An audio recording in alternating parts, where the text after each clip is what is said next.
Welcome back to Waste Some Time with Jason Green. I am Jason Green. It's Wednesday. Happy Wednesday to everyone who is watching. We're going to have a good show tonight. I see a lot of people are tuning in, and that's a good thing. We had a good show on Monday. I'm just back from the road. Did some shows in Sacramento and Reno with Stephen Piercy's band and Skid Row featuring Lizzie Hale. And we talked about that on Monday, but maybe we'll talk about it a bit more. Sean Clark is going to be joining us in a little bit. Wednesday 13 will be joining us in just a little bit. It is Wednesday after all. So we're going to have that going on. And, you know, like I said, I see a ton of people. We'll see if we can keep some law and order. Wednesday has the best fans and he has the worst fans. And maybe today we'll see a smattering of both. But and we're going to talk about our upcoming weekend, because Wednesday Sean and I are going to get together and this weekend for all kinds of fun and more. So anyway, let's not beat around the bush too much. All that and more right after this. Just wanna waste some time with you. Sometimes it seems too good to be true. Nobody out there can waste time with you.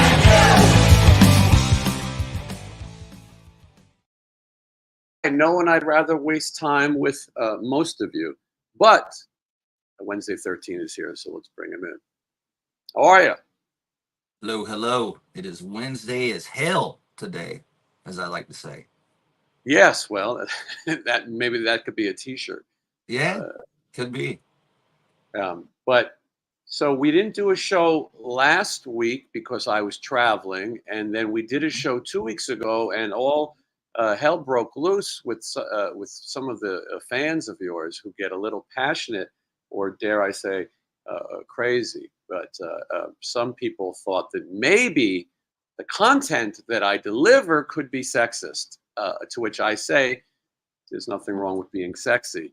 But I found it interesting that people may have been offended by some of the things I say, because I wondered, have they heard any of your music? Are they familiar with the lyrics in your songs that sometimes could be a little bit shocking? Of course, all in good fun. We push the buttons sometimes. We push the buttons. And speaking of pushing buttons, Sean Clark is here, so let's bring him in. Good to see you, Sean. Push my buttons, bitch. Pushing those buttons. I want to make sure, though, before we get too carried away in deep Sparky Marcus conversation, that we right, that is the Sparky Marcus trademark post, that I introduce you guys, because there might be somebody tuning in who is not familiar. So Wednesday 13 is a musician, solo artist, and also the only singer for the band The Murder Dolls. There's no point in saying former, because there is no Murder Dolls without you, a band that you and Joey Jordison of Slipknot put together, and two sort of infamous albums. Everywhere I go, I meet younger people who tell me they love Murder Dolls. This weekend was no exception. Yeah, the drummer for Skid Row, his name is Rob Hammersmith. Mm-hmm. And he actually played with you, and he said to say hello, and he's going to come on the show as well. Yes, the Hammer, we call him. That guy is one of the most in the pocket drummers ever. Like without a click, he's just consistent. Awesome dude. He would have probably ended up being in the Wednesday 13 lineup if he hadn't got that Skid Row gig, because I would have asked him to be the drummer. Yeah, he was a great drummer. He does a great job with Skid Row. He's very mild-mannered and kind of quiet, stayed to himself. All the Skid Row guys, and now girl, were very cool people. So anyway, that's a little bit about Wednesday 13. I'm assuming if you're watching, you know he is. Sean Clark, who is the center square today. If you're not familiar with Sean, we've said it a few times, but he's known on YouTube as Malfunction. Also, you can search under Sean Clark, and he has a lot of great content if you're a fan of horror movies, but he does more than that. But a series called Horror's Hallowed Grounds, which you can watch on YouTube, where he goes to the locations of famous horror movies. And also you can I'm trying to speed up the plug. We've got things to talk about. You can check that out. And so anyway, if you don't know him, and then he's also an agent to conventions, Convention All Stars, and you can see him at all your favorite horror conventions. My phone was blowing up with people saying that they saw you guys at the Monsterpalooza convention. I unfortunately could not make it, but a lot of Sean Clark sightings and a lot of Wednesday 13 sightings. How was the Monsterpalooza? Sean, I wasn't there the whole time, so I can't really speak for it because I really wasn't there a whole lot. Yeah, you came real late. I did. Yeah. I'm glad I did. I went there Friday night, and then I came there for maybe an hour on Sunday, and my anxiety was just I couldn't handle it. I thought I could, but I got out. Yeah, you came at a good time on Friday. It was a lot more chill. Yeah. I'm learning about that convention that the Friday is the time to go if you kind of want to look around and be able to breathe. I'm there's a part of me that's so glad that these conventions have gotten popular, but there's another part of me that thinks, oh man, I sort of dread going too, because the aisles get really crowded and it does get hard to see all the things. And it's not necessarily the celebrities, though. I think in most of the cases, the celebrities aren't the draw to Monsterpalooza anymore. Sure, there's a lot of cool people you can meet, but I think it's being there and collecting and seeing other people and cosplay and things that make that sort of the total package. And I saw that on Friday, Sean, you brought Nick Castle. Yeah. That was the last second edition, right? Yeah. The promoter just contacted me and said, hey, we had a cancellation for Friday. Would Nick Castle like to come? He doesn't live too far from there. So I said, sure, let me ask him. Yeah. You have a lot of great people at your, a phone call away on your roster that can come to do these shows. And to me, right, any second. And to me, though, Nick Castle's sort of the king of Halloween, the original Michael Myers. He's a friend of yours as well as a client. And I sound like Cy Sperling, who was not only the Hair Club for Men president, he was also a client. I don't know if you guys remember that. I do. Oh, Cy yeah. Sperling. That was his name. He was a legend. But it seemed like a fun show. I just couldn't get there. There wasn't anything there for me that was that I had to cross off my list. And one of the things I wanted to talk to you guys about is sort of convention preparation. Before you go to one of these conventions, you go through the list of the guests and you see who's going to be there. And then you think, who do I need to get? You start with who do I really need to meet? Then you go with, well, and then if there's time, maybe I would meet this person. And most importantly, you sort of think about your personal collection. What do you need to add people to? Long before Sean was an agent, Sean and I both used to go to the Hollywood Collectors Show when it was called the Ray Quartz Show at the Beverly Garland in, I guess that's is that Burbank?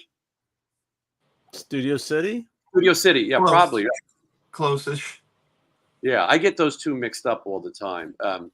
But so we would go to those shows, and at one point, celebrities would be $5 on a black and white 8x10 and $10 on a color 8x10. If we could go back, Sean, we could get millions of autographs and retire. Yeah. I mean, those first shows had the entire cast of Three's Company other than John Ritter. But to think that Audrey Lindley and Norman Fell and Don Knott were all just sitting at these conventions. And then some of these real horror legends, the Ben Chapman, who was the creature from the Black Lagoon in the Land scenes. It's crazy to think that we met all these people and bigger. I mean, so many people were at those conventions. So that convention still exists, a different person. There's going to be one this weekend, Friday and Saturday, and we've all been talking about going. And so one of the things that, like I said, is sort of the preparation. So I said to myself, well, what do I need to get signed at this convention? And I happen to have some of it right here. I got them. I haven't even begun to prep. I haven't either. So you're way ahead of us. I haven't even thought about it. Which is rare that I'm ahead of anything, trust me. But so I have a lot of Barbara Eden autographs in my collection. She had done that convention many times. Today is her birthday. She's 92 years young. Holy shit. Wow. Amazing.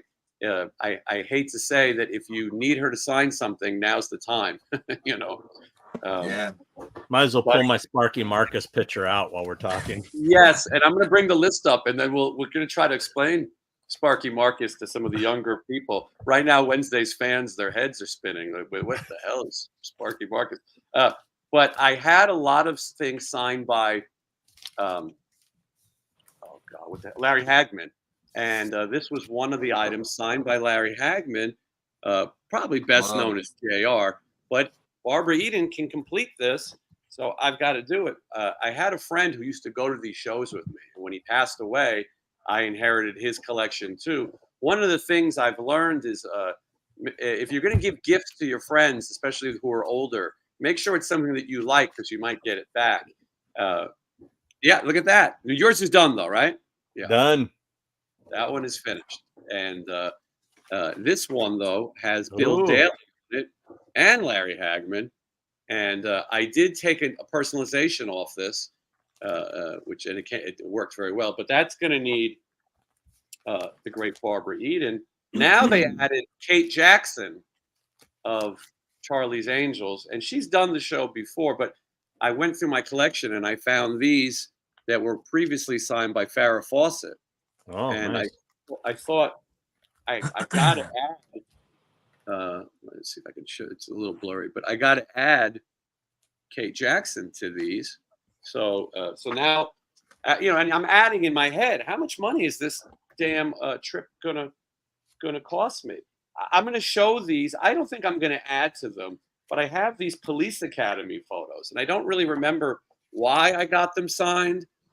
Because it's a great movie franchise. That's why you got it signed. Yes, I agree. But this one has Bubba Smith on it.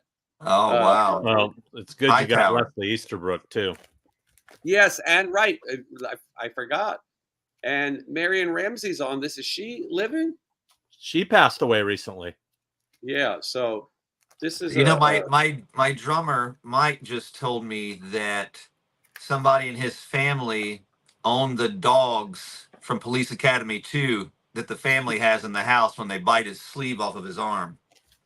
How crazy! They can't be alive though, obviously. No, but they had these dogs back in the 80s. They had the dogs, and then this one I don't know if I really need to add to it. This is the cast of 227, and the reason I got it was it was at a place called the Sportsman's Lounge. Is that in Burbank? Yeah. Sounds like I remember that place. In fact, remember that? Yeah. Well, this is a little bit of trivia. So the Halloween box set that I did all the extras for, the big Scream Factory Halloween box set, we did all the interviews at the Sportsman's Lounge. We rented a suite there. And that's where we conducted all the interviews over a week-long period. It's a convenient spot. It makes sense. Yeah. I mean, it's central to a lot of people. They did a convention there that had the cast of 227. Hal Williams was on Sanford and Son, which is one of the things that I've collected for a while. He was one of the cops. It was Smitty and Hoppy. And so I got him. And then they said, oh, if you buy this picture, it was very cheap back then. You can get a photo with the cast. Alana Reed Hall has passed away. She was on Sesame Street. You're freezing up, buddy. Say it again. You're starting to glitch. Uh-oh. I hope. Is it all right now? It's good now. Okay. I know. Was it me or was it? I don't know. I didn't see the glitch. I think you saw the glitch. I didn't see it. Maybe it was on my end. I'll shut up. Maybe it's Sammy Kerr trying to come through the speakers or something. It could be. It could be. Anyway, one of the one young actor, he's going to be there, and I don't know. Maybe I would add to that. I don't know. We get into completist modes, and then I've got this ridiculous collection of Funko Pops. I've got to get Barbara Eden to sign a Funko Pop. I hate to be an ambulance chaser, so to speak, but at 92 years old, whatever it is you want to get signed, you bring a stethoscope and check her pulse while she's signing. I mean, it could be I don't think she watches the show. I just got a good idea, a good bad idea. So Edward Furlong's going to be there. We were talking about him before. what if we get that picture of him and Ron Jeremy that was on the internet that was horrible, and get that signed? That could be. That's one of the greatest pictures I've ever seen. It almost looks like it's not real. It's like the Bigfoot picture. It's that good. That is awesome. I spent time with the two of them together. I actually lived that photo. But that picture is that picture just it's worth a million words, 1,000,001 maybe. Mm-hmm. That'd be a great autograph. You know, having write something like "Life Sucks," Edward Furlong. You know, something like that. Something terrible. Well, Sean knows him. Maybe we can get it done.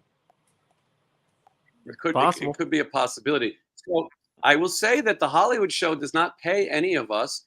And even though Sean is an agent, he doesn't have any guests at this one. We're going strictly as fans of this industry. And I'm going to bring up the list of people who are going to be there. And then let's see what you guys are going to spend your hard-earned cash on, and what you're interested in, and maybe what you're not. And one of the fun things is sometimes you look at some of these names and you say, who the hell is that? You know. Well, right now you're going to help me decide, because I haven't really thought about it till just now. I mean, I kind of know what's going to be there, but like, you know, I mean, Lee Majors is the major one for me. And then what's happening? I need a Raj and a Dwayne autograph. All right, well, let's go through this, and then we'll see. I just heard. Did you hear that D isn't actually going to be there? Right, yeah, but they're accepting autographs. I'm like, maybe she's not well.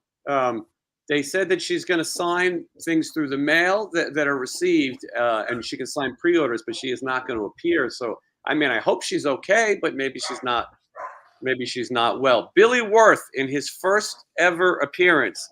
Do you have one of his jackets, Sean? Yes. Okay. Have you thought about having him sign the jacket, or are you against that? I think he already signed it. Okay. I think he might have signed the inside of it. I know Corey Haim signed the inside of his jacket, but Billy might have signed it too. I don't know. They were trying to get me to bring the jackets to display, but I'm not going to. I might bring my witchy poo, the full witchy poo, to put behind Sid's table. Yeah, that would be pretty. Is he? Do you know if he's going to have a sleeve stack there, Sean? That I don't know. Okay, let's hope. This is the conversation. Let's hope. We never thought we would have. Although for us, this is normal. Okay, so Billy Wirth, I don't think I've ever met him. I'm not so sure I'm going to go into the Lost Boys. He's a really cool guy. Yeah, and Sean. Is he still handsome? Is he still good looking? He is. All right. Sean represents Alex Winter, who unfortunately is making a movie right now, or working. And so he is unable to be there. Okay, Heather Thomas. There's a part of me that thinks maybe I'd like to get like a Fall Guy photo op. I have Lee Majors and Lindsay Wagner. Heather Thomas, you know, as young men, I'm sure we all spent nights with her. You'll be disappointed, but I did recently pick up a Zapped poster, so I think I might bring it. Mm-hmm. Very cool. Yeah, we are such nerds. This is amazing. Here's one. This is one I need right here. This Joe Gilliam-Malva. Never met him, and he played Ta. And I have this picture signed by the other two Pakuni. I need him to complete it. Land of the Lost. Pakuni. Yeah, that's incredible. So I mean, it's this guy. I need this guy. Yeah, that has to. You have to bring it. The good thing is you can pack as we're talking, but you have to bring. I am. It. Yeah, that's okay. Let's bring back up the list if I can figure out how to do it. Is that it? Well, that's the full screen. Technology is ridiculous. Hold on, I'll remove it. Technology is our friend. Yes. Well, come on, Nate. Who knows the movie? What is that? I was betting on Wednesday. It's a quote from a horror film. Technology is our friend.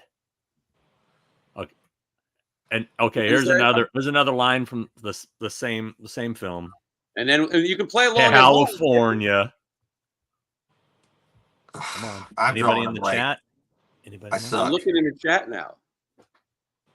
Sean Anybody know? says, Sean Anderson, I finally found my people. And it is true. Some of us, when you're in the club, you're in the club. Oh, yep. Mark Williams got it. Texas Chainsaw Massacre Part 3, Leatherface. Wow. See, I don't know that one as well. That's probably why I didn't, but I knew the lines. We're going to talk some more Texas Chainsaw Massacre because I'm excited. But this is a question from Matt Lucas. He says, Sean, will you be at the Silver Screen Con again this year? Unfortunately, I'm missing it because it's the same weekend as Horror Hound Cincinnati. Yeah, there's only so much places you can be. The three of us have pretty ridiculous schedules. Wednesday will be home for a little while, and then it's on tour full time. Sean's out almost every weekend at a convention, and most of those conventions are on the East Coast. It's not they're not convenient. And then I'm with Steven pretty much every weekend, also at places that are far away. Okay, Kate Jackson, I've showed you what I have. I like these Mego dolls. When I was a kid, I had those Mego dolls. Here's an Alice Cooper one, just for reference. And they have a Sabrina one from Charlie's Angels that I'm considering getting signed. Okay, Marcia Posner, I don't know what that is. Don't know who she is. Says she was in Soap, and I know they're having a Soap reunion, so I guess that's it. This is Tim Colseri, and he was in Full Metal Jacket. Not for me. Alan Oppenheimer seems like one for Wednesday. Skeletor. Yeah, I forgot about that. He is also in the $6 Million Man. He is the doctor that puts them together. He puts the Bionic Woman together. And Did not realize this. Yeah, and so he's part of that reunion. He is also approximately 104, 105 years young. He looks like it. So you would want to get him. This is Amy Peets. I don't know what that is. This is Angel Tompkins. No idea. I'm not familiar. This is Ann Turkel. I'm also not familiar. Bai Ling was in The Crow. I know that. Yeah. And she was in a Star Wars movie, I believe. She's Barbara crazy. Eden, we spoke about. Benny the Jet Urquidez is a really great one. I've met him before. I want to meet him. Definitely martial arts legend. Appeared in a lot of great Jackie Chan movies. And Grosse he's also Pointe Blank. and right, I forgot Grosse Pointe Blank. Yeah, he branches out of martial arts movies, and he's kind of the celebrity martial arts trainer. I know he trains Dove. You know what would be really cool if we were like during the convention, if we went back in one of the hallways and we saw him, and you and Sean, you and him got in a fight and you had to kill him, and then me and you and Jason had to wrap him up in something and bury him and get a pin, stab him in the neck. We should work on that. I'm telling you, we get away with it with our connections. Yeah. Yes. Well, it's for the bit.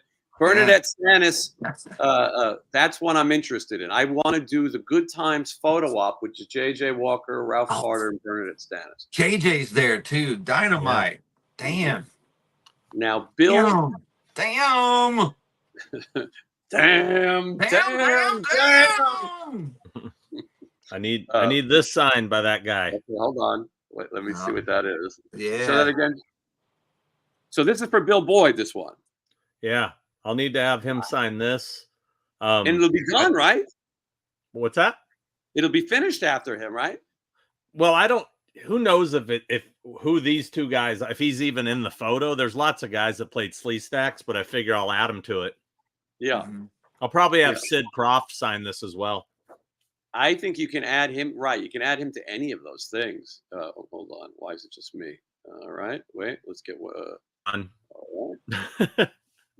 Hey, we have to start doing the Brady Bunch thing where we look down, where I'm when I talk to Sean, be yeah, so and then I look this and be so Jason, what do you think? And then I'll be we gotta get used to we need that. I gotta welcome Jennifer Brothers, new YouTube channel member. Thank you for signing up. Obviously she is a fan of Sleestacks and yeah. All right, and this kind of conversation, yeah, as she should be. Okay, Here's the screen again. All right, so that's Bill Boyd.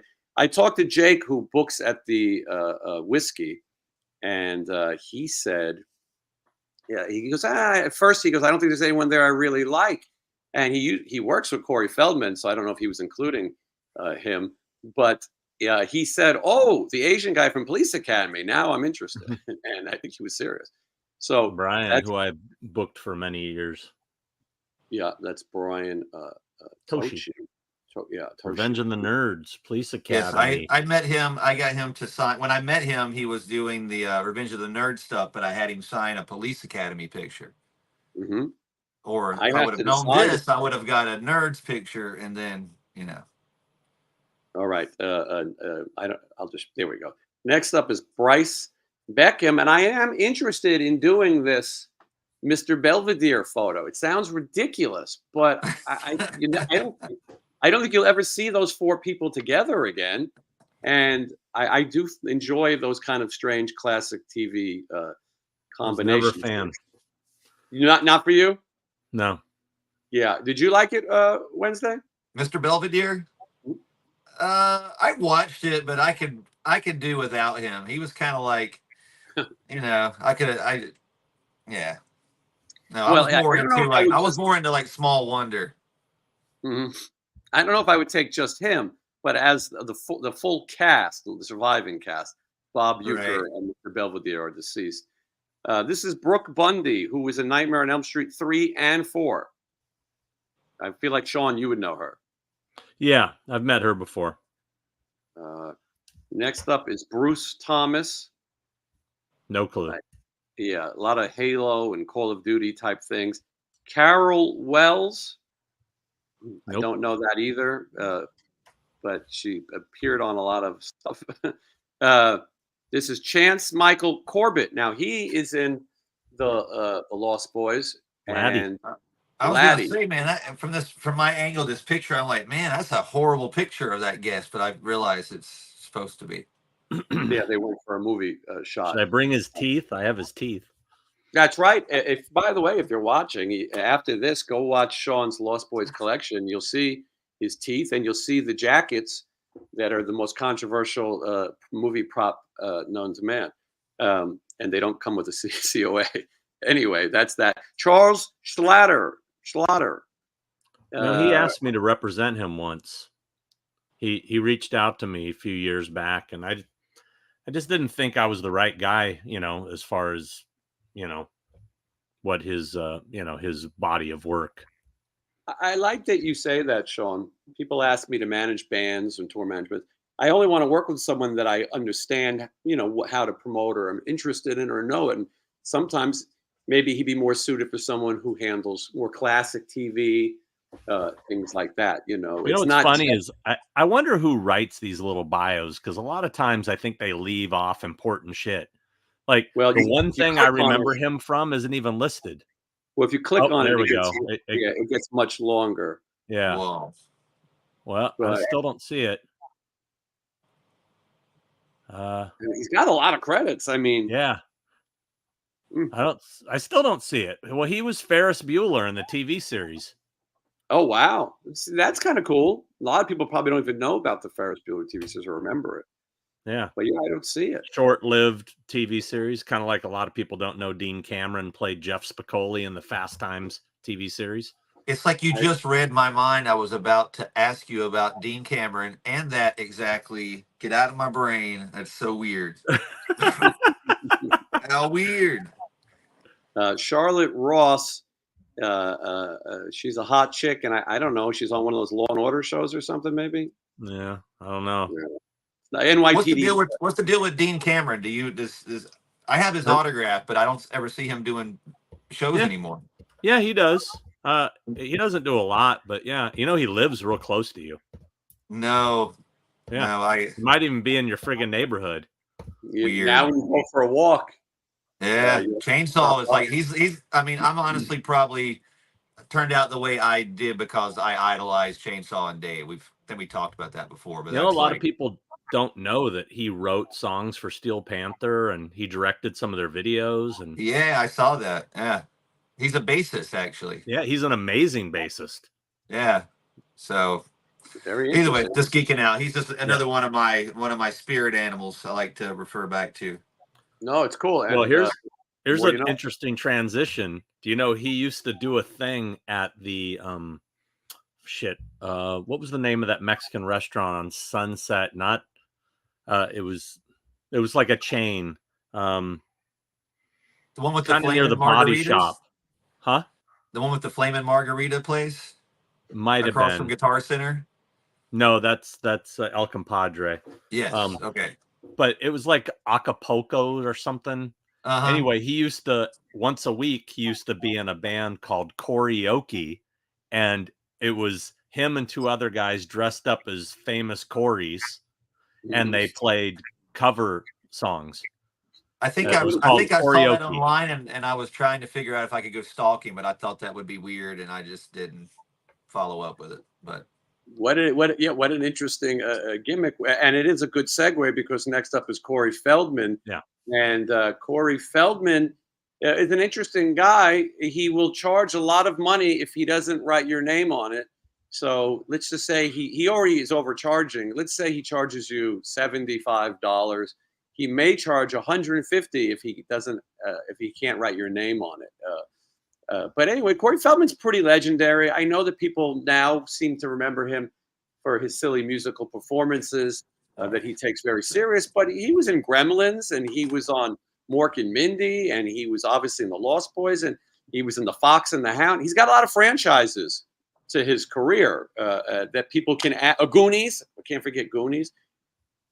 That people can add him to their stuff. This is Curtis Baldwin. He's the guy from 227 that maybe I'll have sign that picture. Danielle Spencer, as we talked about, that's Dee. She's telling mom she will not be in attendance. This is Dave Foley. he's rad.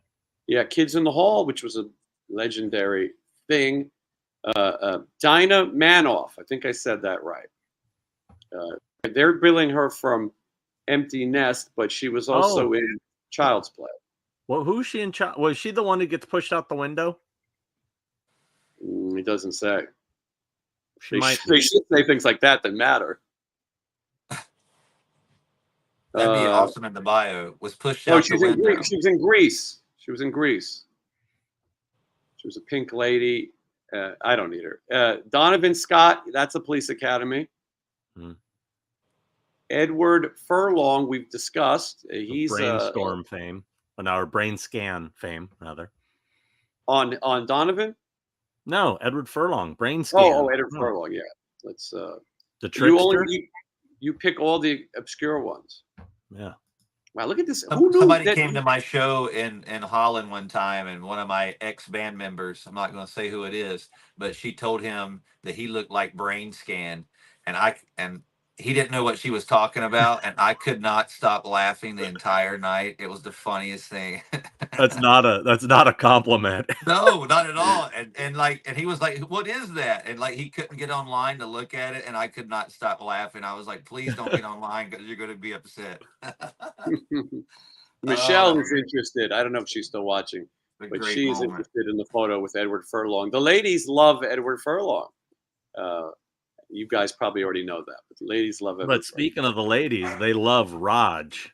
Yes. Come on. Oh, yeah, that's my number one next to Lee Major autograph right there. No Roger, no rerun, no rent, as the saying goes. Michelle's pointing out Detroit Rock City, which did co-star Ron Jeremy in the movie, hosting the. That was an excellent movie, I have to say. I was pretty pleased with it. I knew the guy who directed it, Adam Rifkin, and what is he? Look at that! Wow, that's done though, right? I didn't get Mom, but I got D and Raj. Oh wow, that's pretty good. I see a lot of questions. We'll get to the questions in a second, but we've got a lot more pop culture to talk about. G.W. Bailey, I don't think does many conventions. That is a big Police Academy star. He just started doing them, so he's popping up a lot all of a sudden. But I loved him in Mannequin. Mannequin, another classic. Andrew McCarthy, yeah. And also the Starship song that changed the world. I'm just stupid thinking about dumb photo op with these people. Like the dude from Police Academy there. You could get your picture made with him, but like do the black thing around your lip like he did with, and like get the picture made with him, but be all serious would be hilarious.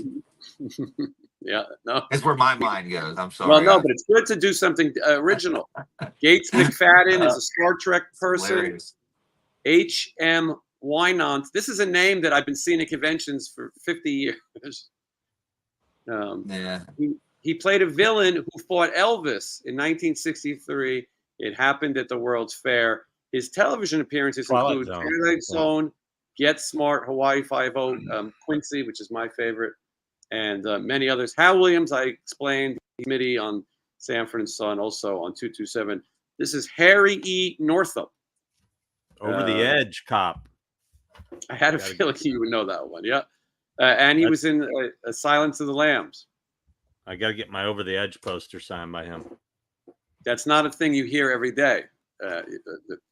But today we're having a lot of firsts. Of course, Dwayne himself, Dwayne Nelson. Hey.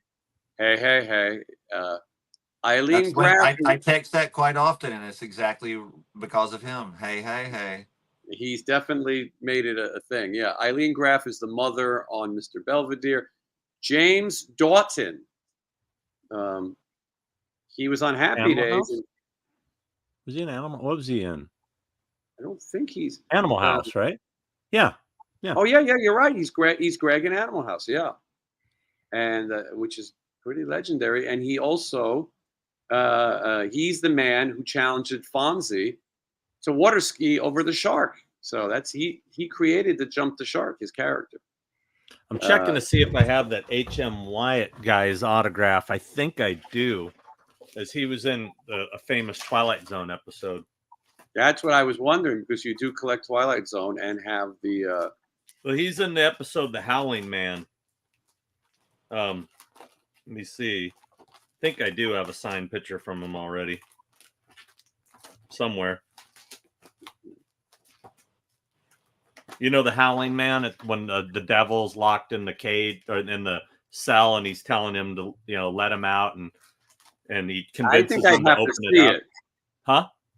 I think I'd have to see the image and then go, oh, it's that one. But it's this. If you look at my arm, it's hold on right here. This episode. Oh yeah, I know. Yeah, see, I know the character. When he lets him out, he turns into that. Anyway. Yeah. When you're cuddling in bed with Mrs. Malfunction, is she ever alarmed by the creatures on your arm? Absolutely not. Okay, good. It's all right. Let's see here. Wednesday looks like there's a cloud of smoke around you. Is everything okay? It's medicinal. Okay, good. It's medicinal. I was afraid that maybe you needed a smoke detector. That's my personal fog machine. Mm-hmm. Yeah. Jameson Newlander. These are the Frog Brothers. Him and Corey Feldman. That's pretty cool. I kind of dig that. I wanted those Funko Pops. They're a little expensive, the Frog Brothers one. Jay Johnson, I believe this is a soap guy. Yep. And yeah. And then Jay Jones, this guy was on Star Trek and other things, and he's got to be about 1,000. Jennifer Blank Bean is a funny thing in the world of conventions. She is married to Michael Bean, and to my knowledge, that's where her credits end. But I think maybe when he makes an appearance, she has to appear too. Michael Is that Bean, how you say her last name? Because I was totally saying something else. I was saying Bind. It's pronounced Bean. Bean? Yeah. Bean? Okay. See, I had it wrong too. We all had it wrong. All right. Michael Bean, he's been charging a lot of money for his autograph. He's one of those people who I think has gone a little crazy. When he did the Mandalorian one episode, he decided that he was going to charge Star Wars money. And don't get me wrong, he was in Tombstone, and he's obviously in the Terminator, and he's Aliens. Right. How could I forget Aliens? Yeah. But I think he's getting a little crazy in the pricing. But anyway, his wife is there. Yeah, his wife is there. And then, of course, Kid Dynamite, Jimmy J.J. Walker will be there. Sean, do you have a JJ doll? I do not. That's on my list to get. I need one of those, and they're affordable. Like $100, I think, $150 on You need eBay. it. You need it now. That's something you got to get signed. I know. I don't think it's possible to get one. I'm going to spend a fortune here already. I'm thinking, what's happening? JJ, Lee Majors. There's the Slee Stacks, Land of the Lost stuff. I mean, It's like Bionic Black History Month for you at this show. John's got to stab that guy in the neck with a pin. There's a lot of stuff we got to do on Saturday. If anything happens to Jimmy Walker and you don't get that doll sign, you're going to say, "Damn, damn, damn." You know, Man, what a sad moment, and people don't understand. That's a great moment in Good Times movie history when James Evans passed away, and Florida just can't take it. She drops a pot in the kitchen and she just goes all to pieces. I don't want to talk about it. It's too bad. No, that's not the only one who's been dropping pot this evening. Yeah. Okay, let's see what we have here. This is John Davey. I think this is Shazam. Do either of you collect Shazam? No, I was a little too young for Shazam. I remember it being on TV, but I didn't really. I remember it, but I don't need it in my collection. I like Nicholas Hammond, Spider-Man. I like Red Brown, Captain America, but I don't. I'm going to pass. A little more partial to ISIS. Or ISIS. Yes. All right, Johnny Whitaker. I've got such a great story about Johnny Whitaker that I can't tell on the show. So when we go off, I'll tell you it. I got to bring this. What is that? It's a sealed copy of the Johnny Whitaker Show album, the variety show thing he did. Very rare album. I'd have to open it to get it signed, though. Mm-hmm. Yeah, that's incredible. The first time it's been opened. I already have an unopened. I have an opened copy. So if you're wondering, like, why haven't you played it? I do own an open copy that's already signed. That was signed by a very young Johnny Whitaker back in the day. So not many people can say they have two copies, one to play and one to collect, of Johnny Whitaker's variety hour. When did we go off the air? I'll tell you guys my Johnny Whitaker story. You'll never look at him the same. Dude, I've got an interesting Johnny Whitaker story too. I know Johnny. So. Mm-hmm. All right. Well, we'll chat. We'll swap J-Dub stories. Yeah, we'll chat before we end. I can't say anything because it might be incriminating.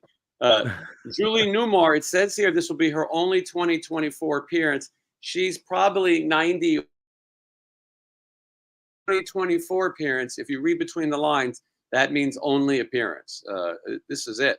If you want to meet Catwoman, this is probably your last chance. I got a Funko Pop around here somewhere. But I've met her before, and she's nice and obviously legendary. The Batman franchise is really down to her and Burt Ward. That's it. I'm on it. Let's see. Hold on. Oh, yeah, that's a great photo. Classic photo. Let me take this off so people can see it. Yeah. Next to the late Yvonne Craig. Yeah. Yeah.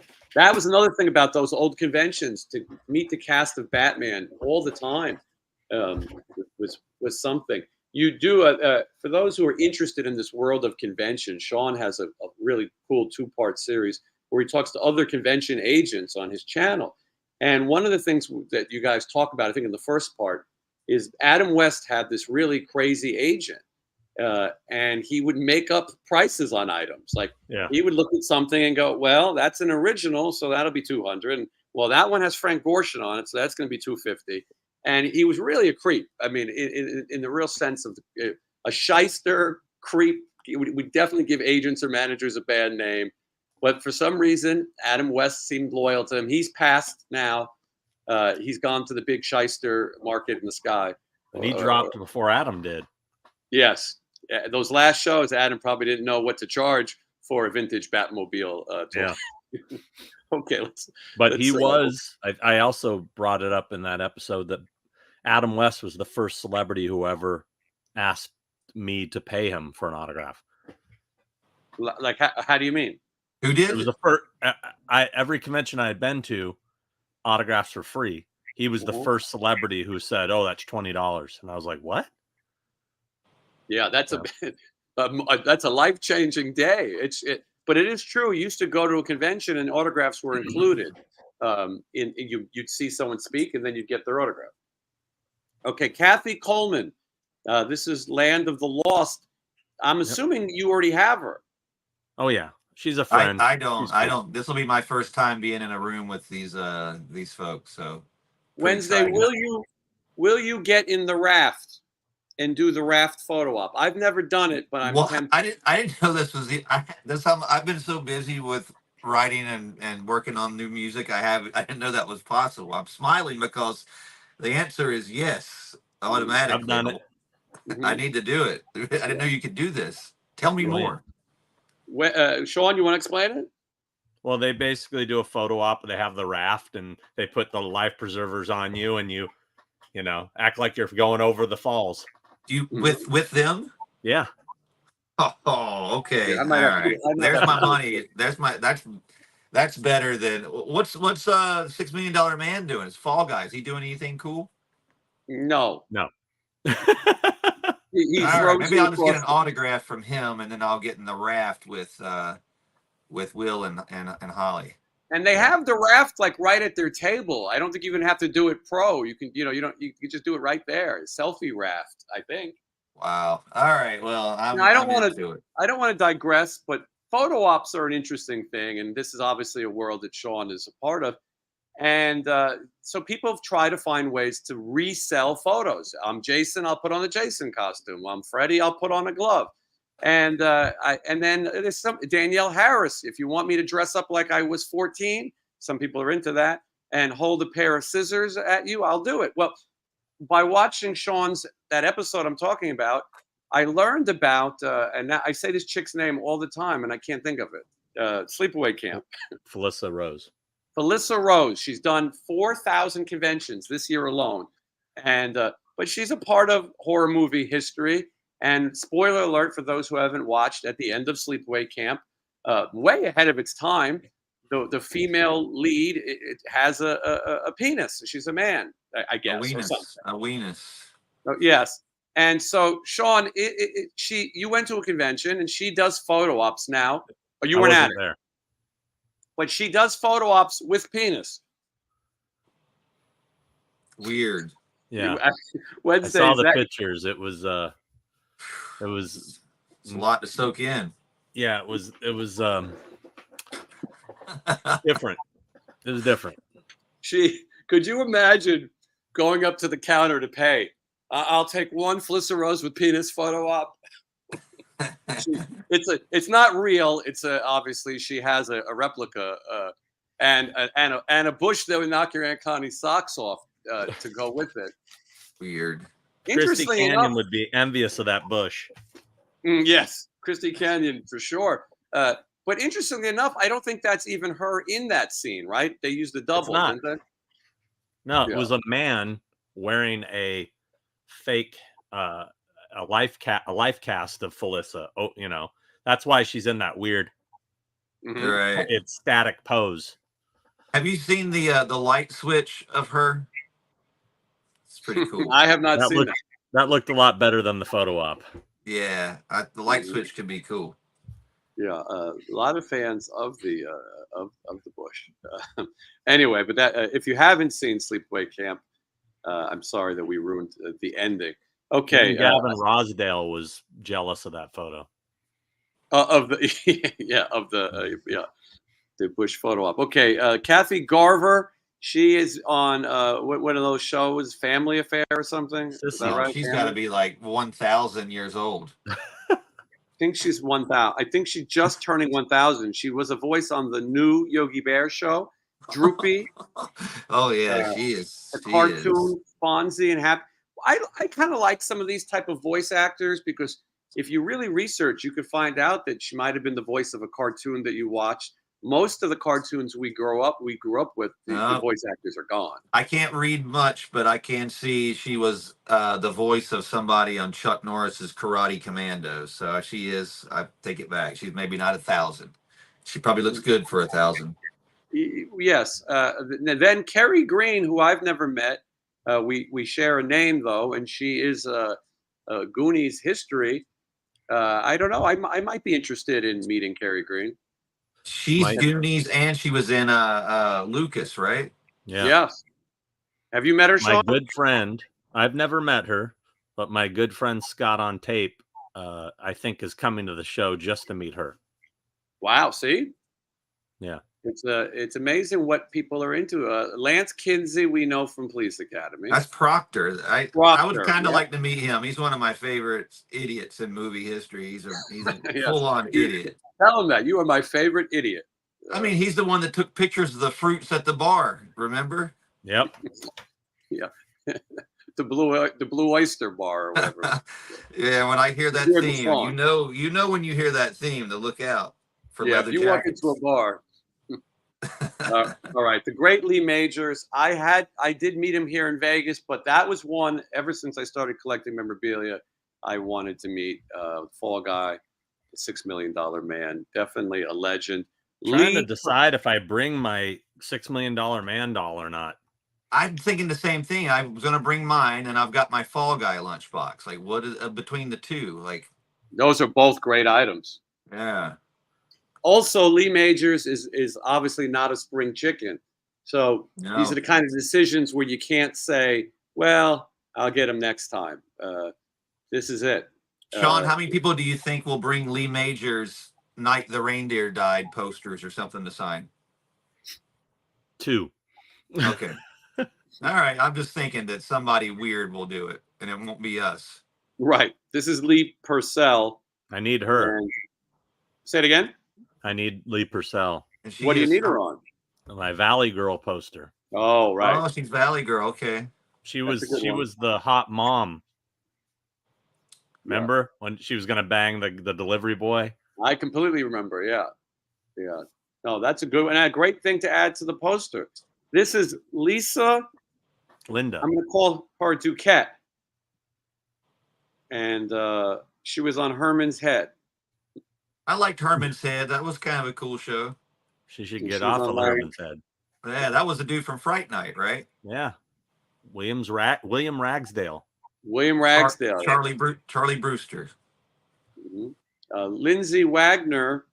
I got one of those reaction figures of her. It's not here yet. I ordered it somewhere around here. I don't have hers right now, so I'll just show the Sid Vicious that I picked up. But I think I kind of like getting these signed, and so maybe I'll get her. But I do have the photo with her and Lee Majors, so I'm good. Lorraine Bracco, for a lot of people, this is going to be huge. I'm not really a mob movie person so much. I met her already. She's really nice. Sopranos too, right? Sopranos and Goodfellas, and look at this list of credits. I mean, goodness gracious. And that brings us to That's My Mama. I never thought I would say that, but Lynn Moody, she's not Mama, but she was on That's My Mama. And she was also in Roots, The Next Generation. I once thought about working. I don't recognize her. I don't know her. I know she's the sister. She's the sister or the sister-in-law of one of the characters. I kind of researched a little bit. Okay. Oh, there's Florence. And then Florence, another one. If you want to meet Florence, 144 years old, this is your chance. What was her catchphrase? Shut your mouth? No. What was she saying? Did she have like a little something like "kiss my grits," but it wasn't? We had the No Place Child, but that was from the other show. She did have a catchphrase. If anyone, she did. I want to say "shut your mouth" or something. No, I don't think that was it. I don't know. We need to know this. But if anyone is watching and can remember, somebody look it up and find out what Florence from the Jeffersons' catchphrase was. We need to know. Kiss my grits. It was something like that, but it wasn't. That's Flo. That's Flo, who was also. I know. I'm just kidding. Yeah, I thought she had one. Please. Yeah, I think she had one, but I can't remember. Okay. Next up is Marla Pennington. Sometimes. Oh, she was the mother on Small Wonder, I think. That's your show, Wednesday. It's not my favorite, but I like to compare. I mean, I did like Mr. Belvedere. I just, She was on episodes of Different Strokes, Magnum P.I., Charlie's Angels, Happy Days, and The Incredible Hulk. I mean, sometimes I want to figure out which episodes. I've probably watched this woman on television many times. That brings us to Martha Smith, Animal House. And I believe Martha Smith shows her rack in Animal House. I'm pretty sure. And she was also, she's got all kinds of, she was in Playboy. Mia St. John, she does a lot of conventions. She was like a boxer chick, and I think she did Playboy. I don't need it. Michael Bean, as we talked about, is overpriced. Michael Gray is the other, he's the kid. He's Billy Batson in Shazam. Michael Warren was on Hill Street Blues, and he's got a bunch of other credits. But it looks like he played NCAA basketball on a team. That's a great theme song, Hill Street Blues.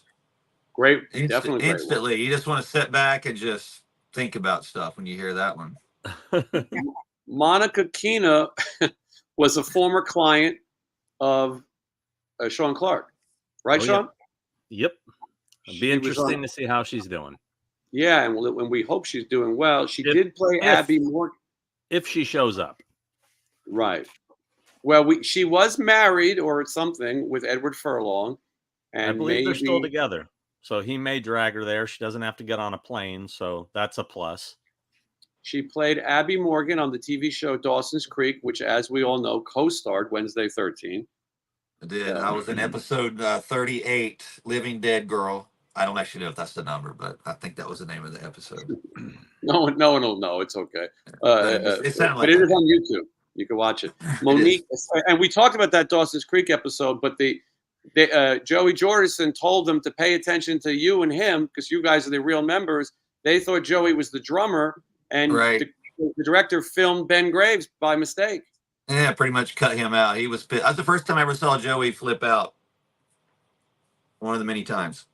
Yeah, that was where it started. Monique That's where it started. I was like, that happens? All right. Monique St. Pierre was in Playboy and other. She was I don't know. Takes her clothes off. Wait, hold up. Go back to her. Okay. At the bottom. She was in Motel Hell? Wow. She's the outrage. She played Debbie the hooker in the outrageous horror black comedy cult favorite Motel Hell. You have to have a poster for her. You know what? I don't think I own a Motel Hell poster. I don't have one either. I have that new figure that came out, but that's all I have of that, I think, and a t-shirt. I know I have a lobby card set. I wonder if she's in the lobby card set. I'm going to look. Yeah, I wonder if Heather Thomas is on my Fall Guy lunchbox, because I could nail 2 of those in one. That could decide my... That would definitely, you would have to do it. I wonder if I have the thermos, because she may be on the thermos if she's not. Well, isn't it right behind you, Wednesday? I could, you know what? I think it wasn't too far. Sean's looking for his Debbie. Wrapped up in cables here. Hold on, I'm trying. Sean's looking for his Debbie the hooker lobby card. All right, let's see. I think that might be her. Right there. Right. Let's see here. Oh God, that's incredible. That might be her. No, she's not on. Oh, you know what? She's on the bottom. You got to do it, then. Her and Howie are on there. You want Heather Thomas on the bottom? Trust me. I'll take any way I can get it, but yeah, look at that. Howie's holding an Uzi and he's holding a shotgun. This is what kids need to see. Mm-hmm. You know, in like first grade, this is amazing stuff. I'm glad to see so many people are enjoying our. That'd be an awesome autograph right there. Look at that. Just like you kind of need that sign, bro. Yeah, I agree. Like you can have this sign, like you say, like what should it say? Like 2 Wednesday. I've been seen with Farrah. Something, you know, like something a line from the song. He's pretty nice. He will write whatever you want. From what I've seen, he's pretty. Look at that side. That's a good side too. I had that when I was in grade school or whatever it was. When I was a kid, I had that image too. Like he's actually the fall guy falling. That's ironic. You got to get that sign. This is pretty. This is a gift that keeps on giving. We're gonna watch Motel Hell tonight and see, clarify if that's the hooker that he needs to sign the lobby card. But that's great. This is look, and there's so many people who do the same thing. They read these credits, they go, "Wait a second, Yeah. Natasha Alum, I really know nothing about, but she has the iconic role of Annika, the transgender character on Entourage. Okay, and she also played Tatiana. I got to put it up. Oh, I forgot to put it on. Sorry, I'm sitting here reading it. And, here we go. All the world is the stage. There we go. And I'm trying to see if she was a hooker in any horror movies that we might like.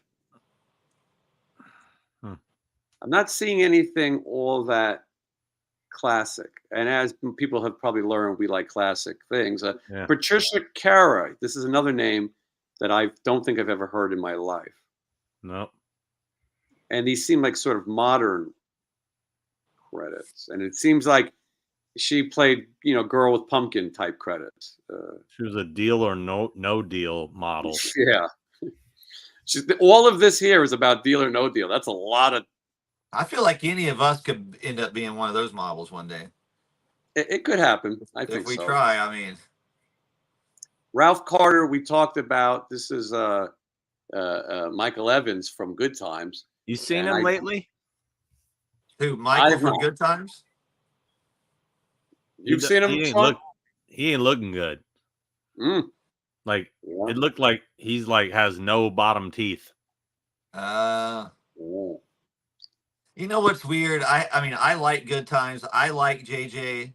I like the dad, even though he kind of scared me a little bit. I like the mom, but for some reason, I never. When he started messing, his name was Michael on the show, right? It's Michael. Yeah. When he started messing up and started, I kind of just I didn't like him, and I took it I believe he's that character. I'm that messed up in the head. I just can't separate reality from his character. So I'm not really interested in it. I was all about Penny. Penny's my girl. Yeah, Penny, the Janet who Jackson. would later become Janet Jackson. Yeah, I think that maybe Ralph Carter was a great actor because I think we were supposed to dislike him because at times I did too, and I think a lot of people might have looked at his Black history and sort of been annoyed by he was always fighting and standing up for the man, but he was an interesting a character. And let's see here. Okay, let's go back to the. He reminded me of somebody that would have ended up on that movie Bad Boys with Sean Penn. You know what I mean? Like he should be hit with a bag full of soda cans. Yes, that infamous scene. This is Randy Heller, and Randy Heller, she's the Karate Kid's mom. She's Lucille LaRusso to me. Oh yeah, she's in something else I saw recently. Cobra Kai. Yeah, no, she's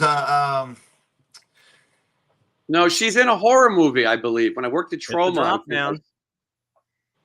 What else what does it say? Click on her, see what else she's in, because I saw it recently and I was like, oh, she was with a pretty famous person. Like it might have been like Harrison Ford or something. White Shadow, nice. I'm not these sure. Are way more credits than we expected. I can't read. It was Alf, maybe I saw her on, possibly. I was watching an Alf marathon recently, but no, it was something she was with somebody famous, and I'm like, that lady was in a room with that guy, or I don't know, maybe it was Scarface, I don't know. I can't. Somebody's saying Critters. Was she in Critters? Critters, is that it? No, I haven't seen Critters in a while, so it was something I've seen recently. But I'm blind, I can't see.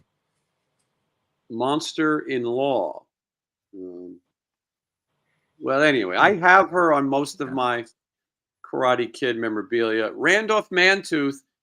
I've told this story on the show before. I went to see the Museum of Television Radio in New York, and they said, can someone in the audience play trivia against us? It's Sanford & Son trivia, and I played. And then they brought out Demond Wilson, and I beat Demond Wilson in Sanford & Son trivia. It was a fluke. I still love your story of meeting him, by the way, Jason, and what you asked him, what you told me your favorite line from them. I don't know. Sometimes you meet famous people, and you just feel like I could say anything. I say that word now. Yeah, no orgies. Demond Wilson's become a preacher or a reverend, and I said to him, "Hey, can I tell you my favorite line from Sanford & Son?" And he went, "Okay."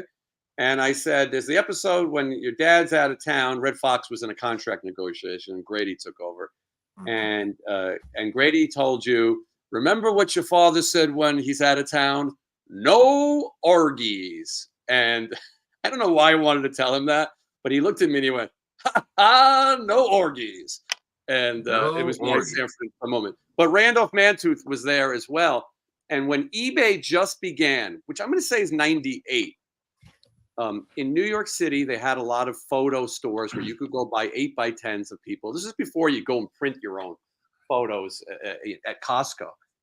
And so I would put Randolph Mantooth photos on eBay, and I would get $100 minimum a photo because mail order wasn't really a thing yet. eBay was so exciting to people. And I realized that Randolph Mantooth was this really crazy sex symbol. Like people who grew up on that show Emergency really loved this guy. And I got to say, I made so much money off Randolph Mantooth. Like any good racket, it didn't last. But he will be there. And Emergency is definitely a legendary TV show. Rob, look at him. He's got hours, though. Look at this. 4 to 6 and 10 to 6. He's not fooling around. That's Mantooth time. He's not on your time. He's on Mantooth time. Mm-hmm. Yeah. He's got people to save. Rob Stone is Mr. Belvedere. He's the brother. Sal Viscuso, I'm going to say, is how you say this. See, I was always freaked out about that kid on Rob Stone, his character on Mr. Belvedere. There's something weird about him. Like, look at him. They just look suspicious to me. He's creepy. He is. He kind of looks like a cleaned up Calibus from Clash of the Titans. Mm-hmm. Right? He's kind of got that vibe. I don't trust him. I never thought I would hear that. Like a horse body or something. I never thought I would hear that. He's a minotaur. Like a minotaur. I can never unsee it. Okay, now we're getting to the serious stuff. Scott Colden appeared on Sigmund and the Sea Monster. I grew up with Sigmund and the Sea Monster, as both of us did. And he's sort of the second lead on the show, I think, right? Yeah. It's Johnny Whitaker and him. Johnny and Scott are friends. Mm-hmm. It's funny that they played the characters with their real names. Johnny Whitaker, that's Scott interesting. Colden. I didn't even know that. This is Scott Thompson. He was in Ghoulies. He was in Fast Times at Ridgemont High. Yeah. Who is he in that show? He was the guy who he goes, you want to work at All American Burger. Right. He was the one that Damone sold the tickets to. Don't forget about the 50-point spread. And he's yeah, I can see it in his face. I do remember that. And of course, I got another dumb idea of getting that guy to sign something he probably wishes he never said. Remember what he said in Police Academy? I don't remember what he said. In Hightower flips his car because of what he says to Hooks. I can't repeat it. Oh, but can you write? He probably won't sign that. That'd be terrible. Probably wouldn't sign it. Yeah, I know, but it'd be great if he would. Sure. Let me write that out. This is Shannon Bedore, and she's one of those desperate wives or real wives. No interest. Now, Sharon Baird is a legend in the world of Sid Marty Krofft, I believe, right? Yes, she played lots of characters. I think she's Puff's sister.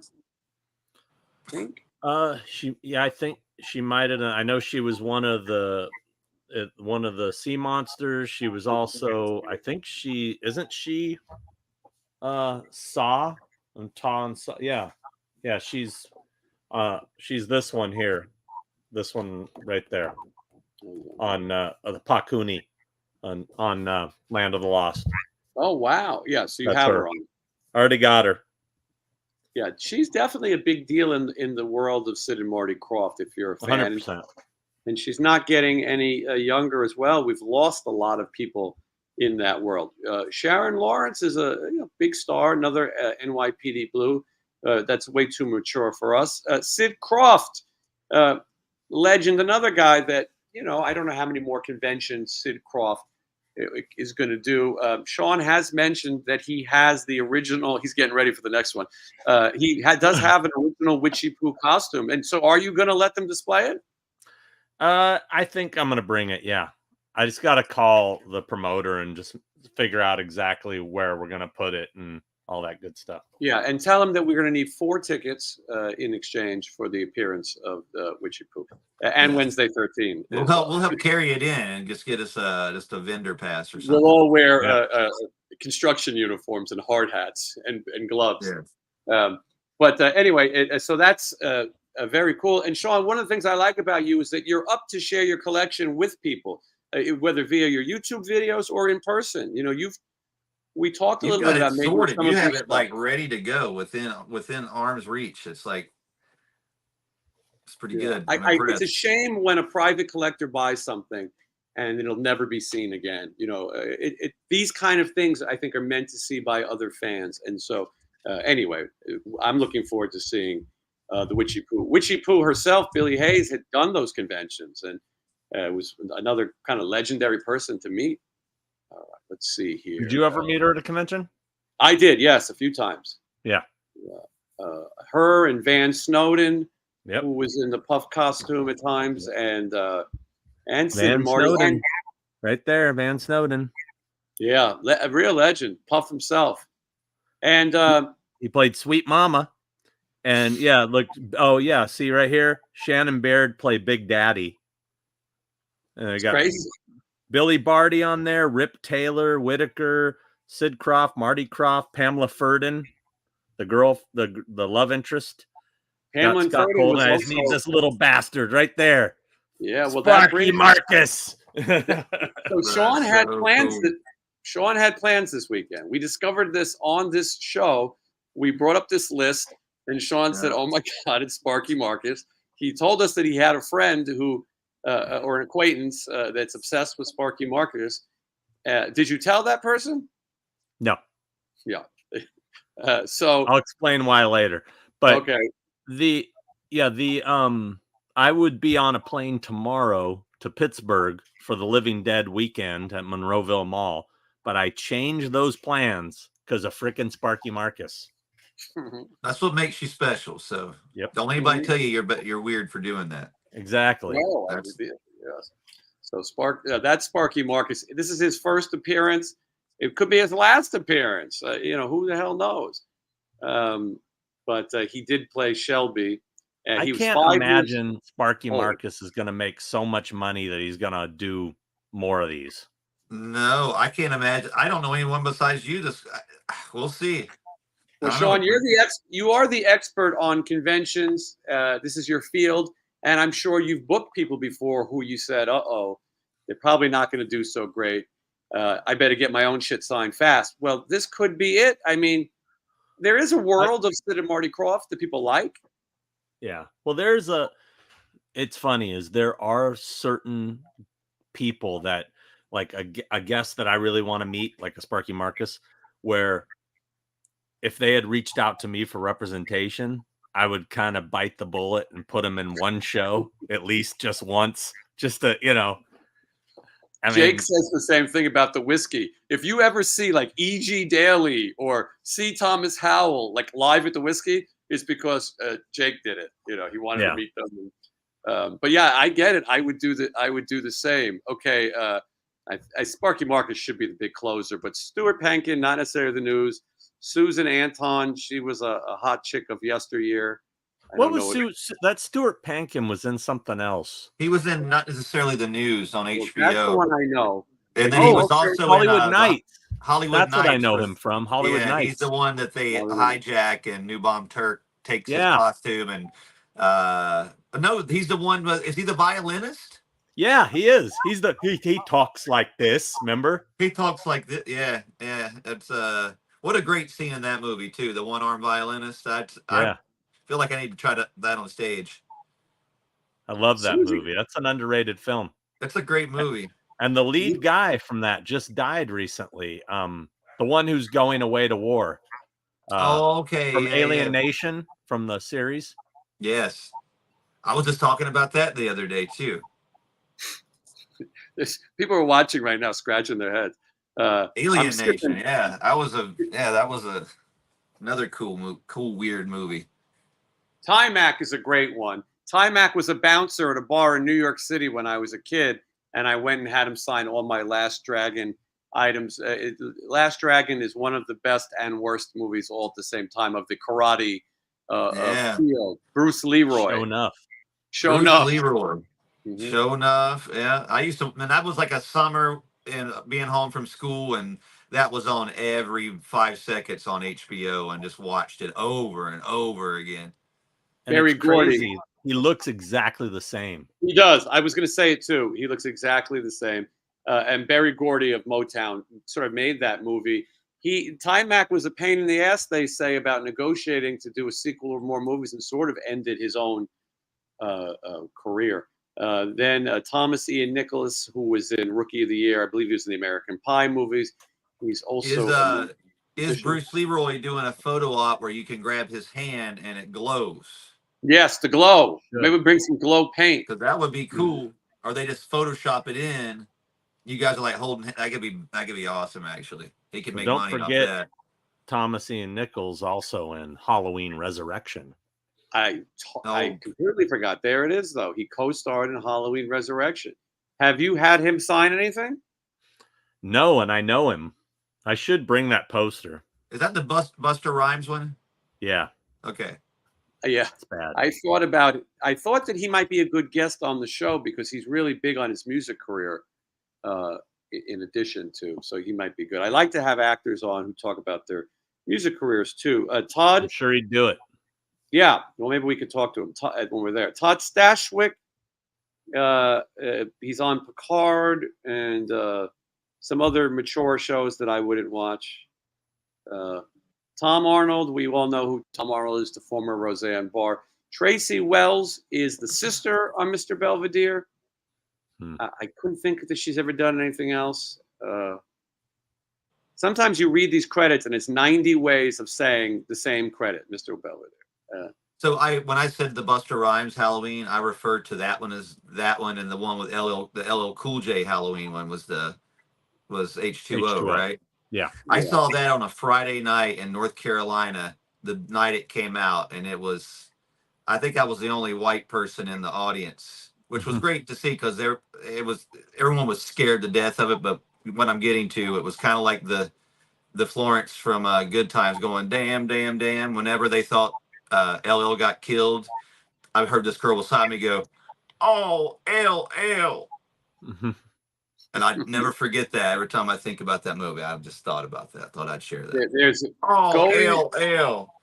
Going to movies in the old days, people like to talk during the movie a lot and yell things. And especially where I grew up in New York City, I saw most of my movies in the Bronx.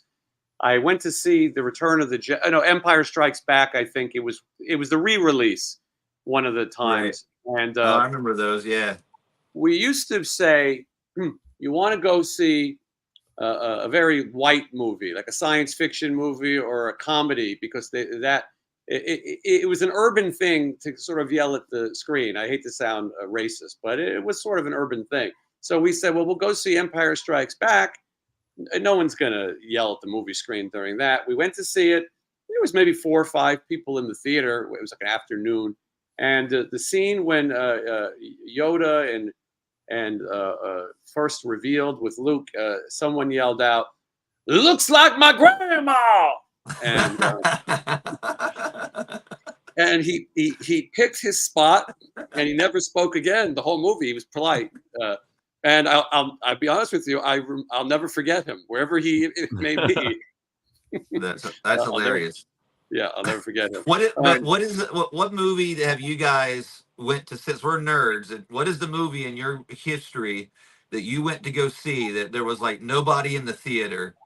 That's like a cult movie that's just weird or old or dumb that you saw that you can think of. I can name like 10 like off the top of my head that like for example, I saw Disorderlies the night it came out in Friday, and there were 2 people in the theater, and I was one. Fat Boys, right? Fat Boys. Yeah, the Fat Boys, and like UHF. There was no one in the theater but me and my brother. I have a lot of those. I just can't remember the movies, but I mean, I can't tell you how many times I went to a movie and was by myself. Suburban Commando was one too. 2 of them, 2 that stand out in my mind, and the theaters were totally empty. And both of these films I loved so much that me and my friends stayed in the theater and watched it again. Like we just sat there and watched it again. Was Meatballs and Fast Times at Ridgemont High. You saw those in the theater? Wow, I didn't. yeah. Yeah, I saw both a little later, but there's we're talking about going into the movies and some of the movie experiences. Well, that's one. Staying and watching the movie again. That's definitely something that you could do back in the day. Nobody cared. That's right. Yeah. I did that with Ernest Goes to Jail. Yeah, no one cared. I didn't expect that. No, they actually probably would have invited you to stay. They encouraged it. That was an experience. Another experience was lining up to get into a movie and seeing something like a Star Wars movie being sold out all day. Very difficult to get tickets. You certainly couldn't call Fandango or Movie Phone. You would get there and wait until your showing. It was definitely a big. There was such an excitement to go into movies that I don't know if we'll ever have happen again. But I remember seeing calling the movie line on Friday to hear. I'll never forget when Halloween came out, Halloween 4. I called it over and over, and just to hear them say Halloween 4, the return of Michael Myers, you're like, oh my God, like that was the coolest. I remember vividly the Movie Phone guy, and growing up in California, you guys probably didn't hear this, but whenever you'd call a Movie Phone and it'd go, "Welcome to Movie Phone, brought to you by 95.5 KLOS," and then it would go from Orion Pictures, and it would go into a trailer. Oh wow! And then you'd get the movie times. Yeah, we didn't have anything fancy like that. Those are the days. Those are the days. Well, we would get the newspaper, and then look the Friday. That was another big deal. Oh yeah. We would look at the ads. I used to always go get the Sunday paper because that's where they had the big movie section on the Sunday, the Times or the Register. Did you guys clip the posters for the movies you liked the most? Because I did. I saved them. I would put those in between my pictures of Pretty Boy Floyd and Bang Tango and whoever else I had on the wall. It didn't make any sense, but to me, be like, what? It's like that's my life. I think it's the costume. Yeah. It's the way of life. So those were definitely experiences with going to the movies, like people talking in the movie. Also, what about movie programs? Do you remember movie programs when they? What do you mean, like what the? Sean probably has them in his collection still, but they were little, like a tour book, sort of. I don't think we ever had anything like that in North Carolina that I recall seeing. Yeah. Yeah. Oh, this is Sean Brown, who's very generous. I'll have to buy the boys lunch. Hello, everyone. As a collector, I'm curious if there's a movie that you've been looking to buy, but it's currently considered lost. Mine is the English version of the German Krimi film. Oh boy, Daffodil Killer, 1961, starring Klaus Kinski and Christopher Lee. How crazy a movie like that is a lost movie. The only lost movie that always comes to mind with me is London After Midnight. Yeah. That's the big horror movie. We all know the name and the goth band and all these things, but there is no actual print of it. There's pictures with a score. Can you guys think of a lost movie? No, but I'd like to get a copy of Midnight Madness on DVD. Someone watching. I don't see that often, and I have it on VHS, and I love that movie. I was just another lost movie. This is a tricky one because it's a lost movie, but it's also never been seen. Is the famous Jerry Lewis movie where he plays a clown who brings children to the gas chamber. It sounds like the craziest thing ever, but it was a movie that was filmed. And it sounds like a song title for me or something. It does sound like something that would be on your next record, but it's in Jerry Lewis's vaults. But that's considered a lost movie. So, Sean, thank you so much for that, and I hope that we did our best to answer that. I know there's something I'm forgetting. It'll probably pop in my head of a lost movie. I had a friend who worked for the American Cinematheque, and he used to specialize in. I can't think of the word. I think I have a copy of this. Fix movies. Where's it?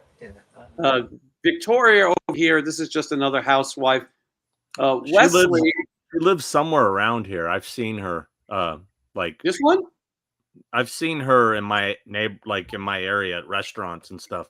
I think she lives around here somewhere. Well, she's Real Wise of Orange County, and you kind of are in that area. Yeah, So I'm in Orange County. So. Yeah, I brought out my chainsaw autograph. I'm gonna go find him in Burbank now. Yep. On the way to Hey, Matt look at Thorne. that, On the way to Matt Thorne's house, I'll find him. That's right. In between, yeah. Yeah, we can talk about bass. Wesley, we're all going to get in the raft. That's a I know new Wesley thing. very well. Very good dude. Yeah, that's going to be an exciting one. And then Yancey Butler, I just remember her from a Van Damme movie called Hard Target. She was hot. I hope she's still hot. And that concludes the list. I'm hoping that's helped everybody to think about what you need to pack and all those type of things. I also want to, so for those who are watching, I'm going to be in Los Angeles area Friday. And then I may do a little bit of that convention on Friday and may do a little bit on Saturday even. It sounds nuts, but I'm considering it. I'm flying into Burbank in the afternoon, and I feel like maybe I should just go across the street and bang out a couple Barbara Eden items or something, so it's not as crazy. And then on Monday, I'm trying to convince Sean and Wednesday to go to Six Flags Magic Mountain if you guys are available. And the reason I want to go, when I was going through my memorabilia, I found this, and this is a that's a National Lampoon's Vacation photo signed by the four living people. Eddie Bracken is deceased and John Candy is deceased, but that spot, the whippersnapper spot, is still there. I saw it in Sean's video about Kiss Meets the Phantom locations. Now I want to see Kiss Meets the Phantom as well, and as what happens in time, things are disappearing. And Sean made the point to me that location with the vacation location is not really a necessary thing. At any point, they could tear it down and free up some space. And it's where they all put their hands up at the end of the movie when the police come. And so if you guys are available Monday, maybe that is something we can do. And some people say they love Magic Mountain. I've never been. Probably one of the only theme parks that I haven't been to. I've been thinking about going to Dollywood this year, though. Have you either of you been to Dollywood? I've been to Gatlinburg, right? Yeah. I've been there, but I haven't been to Dollywood. But I did think Gatlinburg was awesome. It wasn't far drive from North Carolina, so I think I went there a couple times with my brother. And like on the weekends, they had like ghost things you could attend, and like these little. It was a cool. I wasn't expecting anything like that. It's pretty cool there. So they do this thing called Monsters of the Mountain in that area, a 3-day rock festival. And I said, well, if I'm going to go to that, I would go to see Dollywood. It's not high on my list, but I did like that Gatlinburg area, a real tourist, Pigeon Forge, and all. It's a real tourist town. So I figured I'd do it. And I should point out, on June 21st in Anaheim, they're doing one. I don't know if you guys are home. I think it's June 21st. There's a concert. Well, maybe we can all go if you're interested. Sullivan Big, who is the agent for Stephen Piercy, he's putting on this concert, and it's called something like Hair Metal Palooza. Or, you can make something up, but it's going to be a Great White and Slaughter and Vixen, and then I want to say Steven Adler, maybe. But if you guys are, June 21st. I think I'm around. I should get the exact information. He asked me about covering it. And, is this Great White with Jack Russell or Great White other version? No, this is Jack. This is not Jack. Jack Russell, I think, might finally be done. Right. He had to postpone some dates, and I'll tell you that actually Stephen, we're doing some of the dates that he couldn't do. It's called the OC Hair Metal Festival. It's Great White, Slaughter, Quiet Riot, and Vixen. Don't hold that against it. Oh, Quiet Riot. That'd be cool. We can go hang with Johnny Kelly. Yeah. Buddies with Johnny, yeah. Yeah, and we'll have some passes and we'll hang out. Where's it at? Oh, that's what you asked me. I apologize. Let's take a look here. It's at the Honda Center. Yeah, you get a whammy with Quiet Riot. You get Love Hate, Typo Negative, and Quiet Riot. By Sean's reaction, his reaction is saying that the Honda Center is too big, right? Are you kidding me? The Honda Center is about 8 times too big. I mean, How is that even going to happen? Like That, on We're each curtain gonna call? have that lineup couldn't even sell out the floor at that we're show. each gonna have our own row section. You can have Yeah. a section. You could be 101. I'll be 102.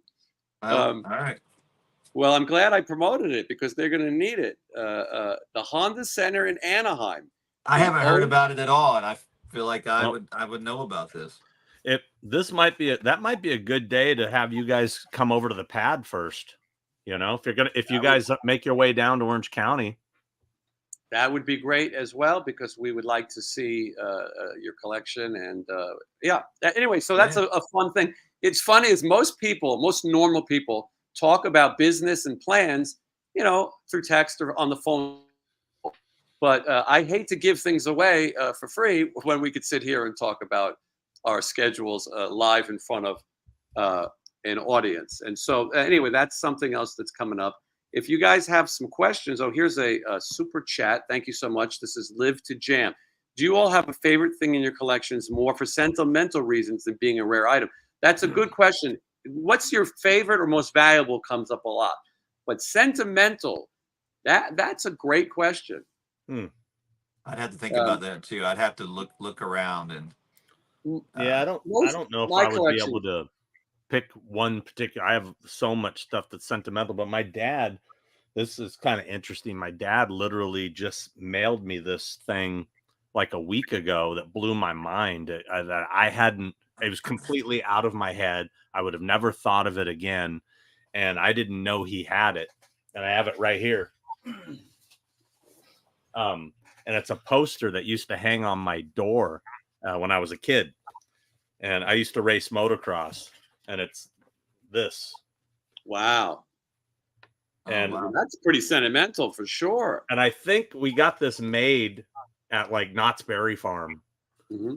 But this, I used to race motocross 82. That was like but my favorite part is this. Sean and Fighter Clark's room. Fighter was my cat. Wow. Anyway. That's cool. Well, that's cool. And that's definitely a sentimental item. Most of my 8x10s and things are all kind of put away, and I don't remember what. But if I sat down and thought about, you know, maybe the first autograph I got, and then maybe thought about a hero. I'll tell you a funny one because we all relate to it. I got Phoebe Cates to sign the red bikini shot from Fast Times, and was pretty cool. Where'd you and get sentimental. It was in New York, and she was doing something. Maybe Conan O'Brien. It's rare that she does anything. She's pretty. Yeah. She has a store in Manhattan. You can go see her pretty much any day of the week, but she doesn't do anything like fan related. She doesn't like to take pictures, but she has this overpriced boutique. But anyway, she was on a talk show, and a lot of people told me she won't sign that Fast Times photo. You always hear people spread rumors. She looked at me and smiled and said, "Yeah, cool," and signed it. And so, but that was definitely a sentimental one, and somebody who is rare. There's just not many. She's married to Kevin Kline, and I can tell you, I saw her in New York City a million times, you know, just walking with her children. And actually, there was one time we were outside a Broadway play, and Kevin Kline and Phoebe Cates went inside the Broadway backstage, and we said, we got to wait. But we didn't want a photo with Kevin Kline. We just wanted Phoebe Cates. So what we did is we waited till they came out, and we acted like we didn't know who Kevin Kline was, and we went up to Phoebe Cates. Kevin Kline just stepped aside. And then we went, oh, wait, Kevin Kline, why don't you jump in the photo too? So we took a second one. And Phoebe Cates knew exactly what we were up to. And she said, you see, they only want a photo with you if I'm in the photo. And Kevin Kline said, they're smart men. So that was my Phoebe Cates. I'm trying to find my sign. I have a signed Phoebe Cates photo, but I bought it. I was at an antique mall in Sacramento a few years ago, and this was for sale. And I mean, I hope it's real. I'm trying to find it. I don't know what I have it listed under. There's not much to her autograph. It's not the most elaborate. I don't know where the hell it is. I'll have to. I may not have filed it yet. It may be in a stack. But anyway, it was a decent price, and I looked it up. It looked real. Mm-hmm. Who knows? Yeah. My favorite member of Kiss is Mark St. John. Good answer. my favorite member of Kiss was Bob Kulick. So. There you go. That's the answers they were not I expecting. wish I could think of the drum tech's name who played for Peter, but I can't do it. What did Paul Stanley say about Mark St. Catfish John in that one home video where he was like, he just woke up one day and his hands swelled up like a bumblebee? Just to hear Paul Stanley say bumblebee is one of the greatest things ever. Yeah, that was pretty good. When I was a kid, when I was a little kid, Gene was my favorite. Yeah. Then, like going into the 80s and in the future, was Ace. But then, as I got to meet them and know them, that changed. But as far as not knowing them as a fan, stepping back, looking at Kiss, I'd say Ace. I agree. Ace was my favorite as well. As I got older, I became more of a fan of Paul.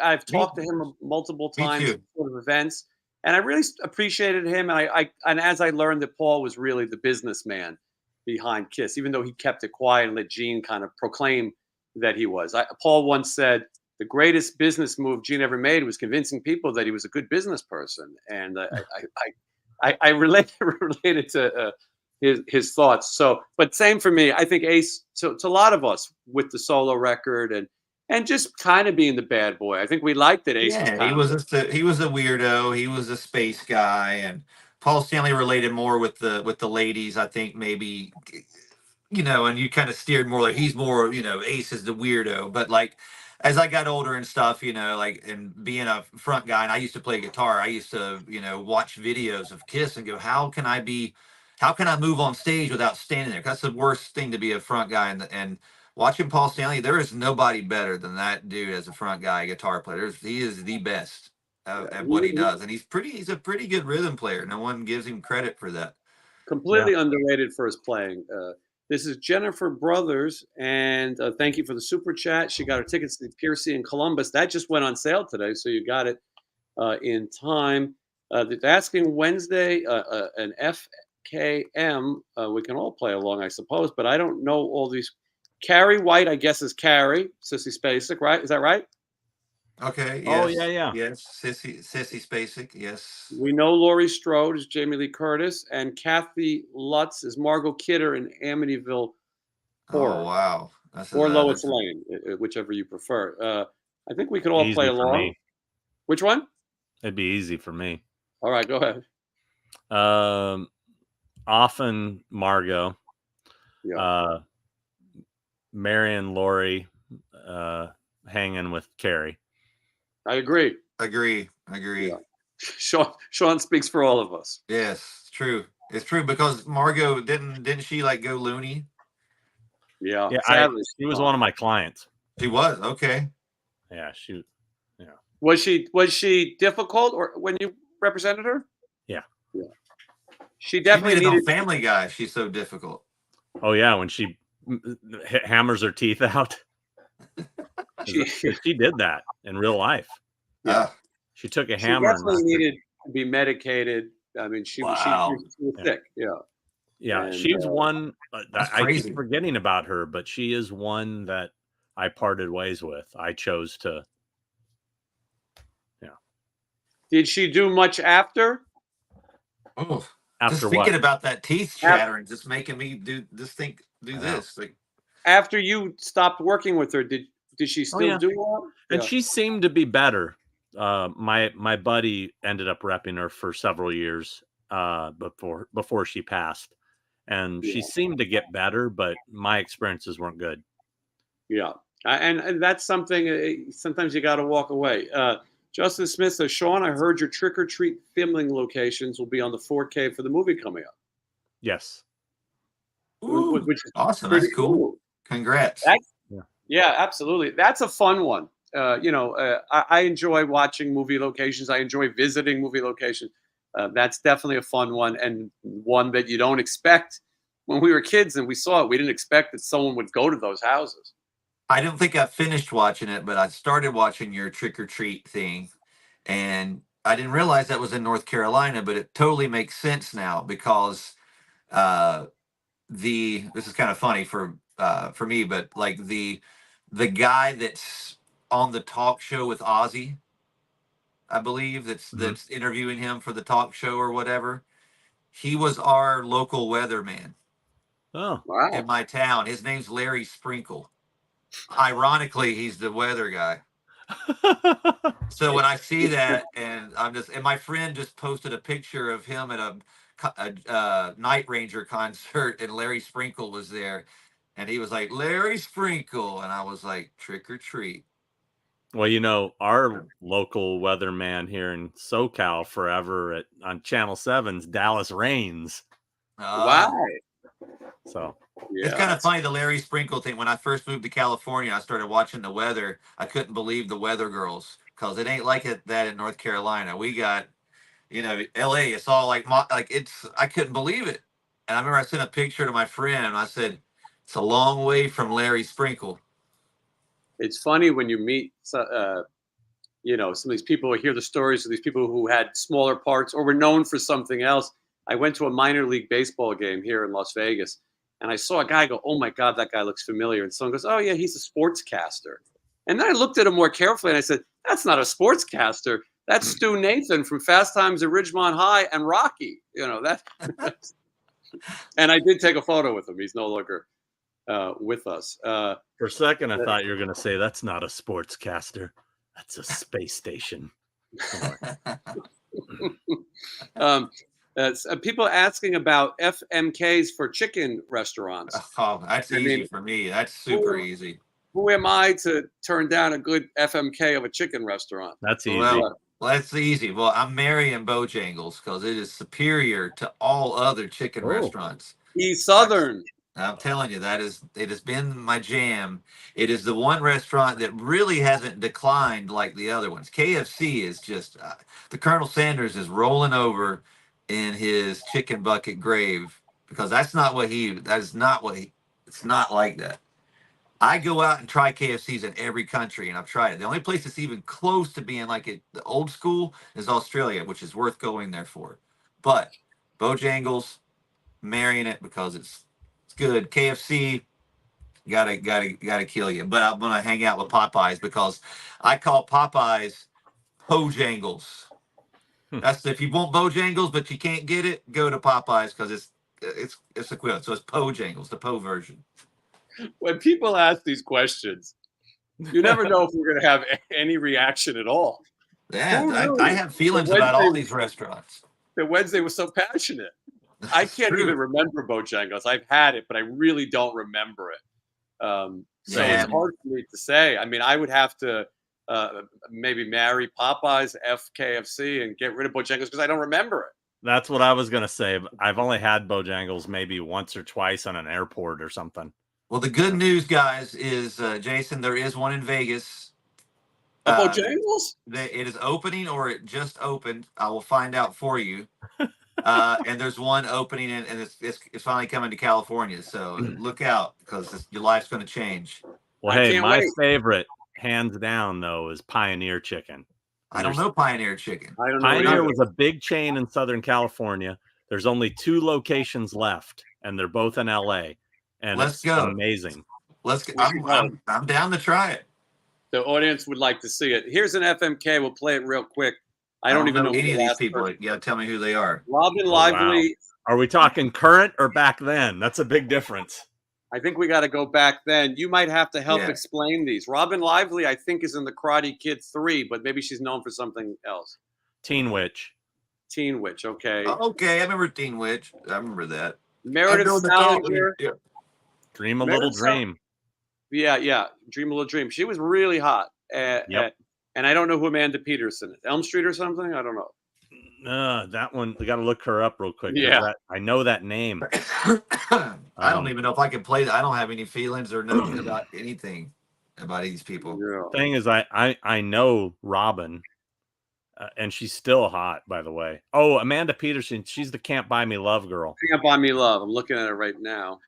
I would go, and this is bad because I know Robin. I rep her brother Jason. I would say F Robin, marry Meredith, C Amanda. Isn't Amanda Peterson dead anyway? She dead? I think she dead. She the dead one? That's necrophilia. She has passed. She passed in 2015. That is necrophilia, guys. Yeah, that's why I passed on her. Passed. Yeah, I would say marry Meredith Salinger, F. Robin Live. It's that same thing you said. That was an interesting one. It actually took a little bit of research, and I should point out that you represent her brother, who I always have stuff to add to my vacation collection. He is Rusty Griswold in European Vacation. He did sign Night of the Creeps, dude. And he's Night of the Creeps, of course. And they have the big Night of the Creeps reunion this weekend at Living Dead Weekend. He's pissed I didn't go. Mm-hmm. Oh wow! I was bummed that I couldn't go. He did sign my one poster, Dad, I think he's gonna porker, and he signed the other one, Oink Oink, my good man. So it's. You know what, Sean? You should get his outfit he had from European Vacation when they got the money, and he comes out and he goes, you look cool. It's like, I feel cool. That gold looking out, you need that. Yeah, that would be a good. I wonder who owns the beret, the Rusty beret. Amazing. I vote no berets. Yeah. The only reason I went to the Eiffel Tower is because of the Griswolds. That's what I'm scared of heights, and I went to the top. And I almost bought a beret, but I didn't have any of the currency to do it. So people take photos with him wearing the berets. I've seen. I'm sure Sean sees it at his appearances. People are so passionate. And speaking of vacation collections, I should point out that Sean and I will be at the Mad Monster Party, which is in Arizona, and it's July 15th, I believe. And I think that sounds right. If not, look it up. Okay, sorry. It's the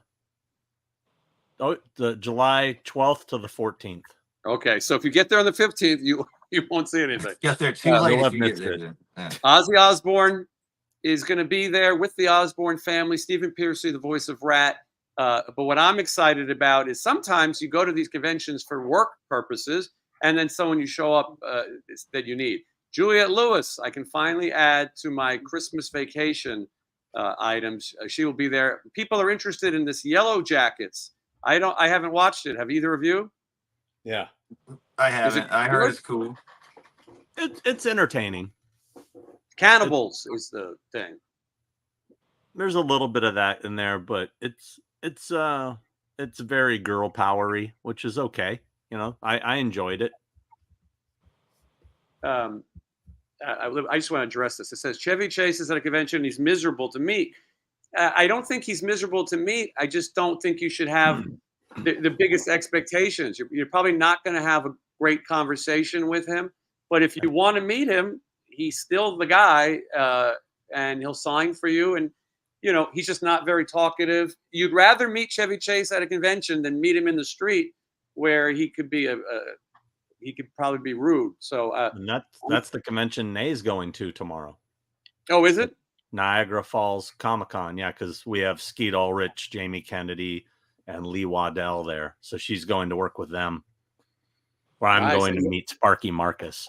Sparky Marcus. Yeah. And those people will be at the screen people will be at the Mad Monster as well. And also the Hitchhiker Wednesday is going to be there, who you need on your album. Well, I can't be there that week because I have just found out I start recording my album that week. And that's the only time I have to start it because I have to be pretty much done with it before our tour starts. And but I do have a mission for you with the Hitchhiker I'll tell you about later. But I do need him. I do need him for a song. Who's the Hitchhiker? Edwin Neal from Chainsaw. Ed Neal. I got a knife. Yeah. Basically, I have a song called "I Have This Knife." It's pretty simple. It's and I need him to say that because I want to put it on the record. I just need him to say it. So, oh, good luck with that. Is that possible? He's nuts, is what I hear. Well, he's a huge fan. Like he loves us. Okay. Well, yeah, he was supposed to come to my show. Like I met him a while ago, and he likes somebody in Slipknot met him that wasn't Joey. But yeah, he's a big fan. He was supposed to come to our Dallas show. So he definitely knows of the band. I just want him to say, "I have this knife. It's a good knife." or whatever other crazy shit he wants to say, I'll take too. But it's the perfect song, and it'll be hilarious. Well, we're going to find out. It's Yes. and then the Dukes of Hazzard are there. I've met them before. It's kind of strange that a monster party would have the Dukes of Hazzard, but listen, everyone's invited to the party. And I did Mad Monster with John Schneider years ago in Arizona. Same one. Does he live around there or something? I don't know. I think he lives in Pigeon Forge. I drink moonshine with him. They have a Mad Monster, like a beauty pageant, and they used to let me host it every time I did that, and it would be different people. And one time it was John Schneider and Ogre from Skinny Puppy, and somebody was passing a bottle of or jug of moonshine around, and I was like, I looked over, I couldn't believe I was getting drunk with a Duke boy. It was a highlight of my life. Mm-hmm. Yes. Yeah, I can see that. A lot of people playing FMK games at home as well. And someone said, "How bad is Vegas Vacation?" Well, I don't completely hate it. I think it could be better. I did a filming locations video of Vegas Vacation. They're tearing down the Mirage, and it's already begun. They're redoing it into a new hotel, the Hard Rock. But and I'll put that out soon. But we found as many locations as that are still there, and it was sort of fun. Everyone's done the first vacation, so it was kind of fun to do something different. Let's do this one real quick. I hate to. Catherine Bach, which is Daisy Duke, Heather Thomas, which was the poster and the fall guy, and Marky Post, which is going to make my decision very easy. She was on Night Court, I believe, right? Yes, she was, and Fall Guy. Oh, I'm getting rid of her. Yeah, she had a dumb haircut, but she did. She great was pretty rack. funny. She was cool in Something About Mary. She's the mom that when he gets his pants zipped up. Yeah, and my client was the dad, Mr. Keith David, who I have at Fan Expo Dallas this weekend. It's like, what are we looking at? The Franks or the Beans here?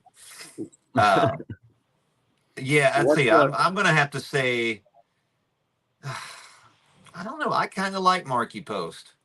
Yeah? Yeah, I mean. Sean, you guys might be onto something else.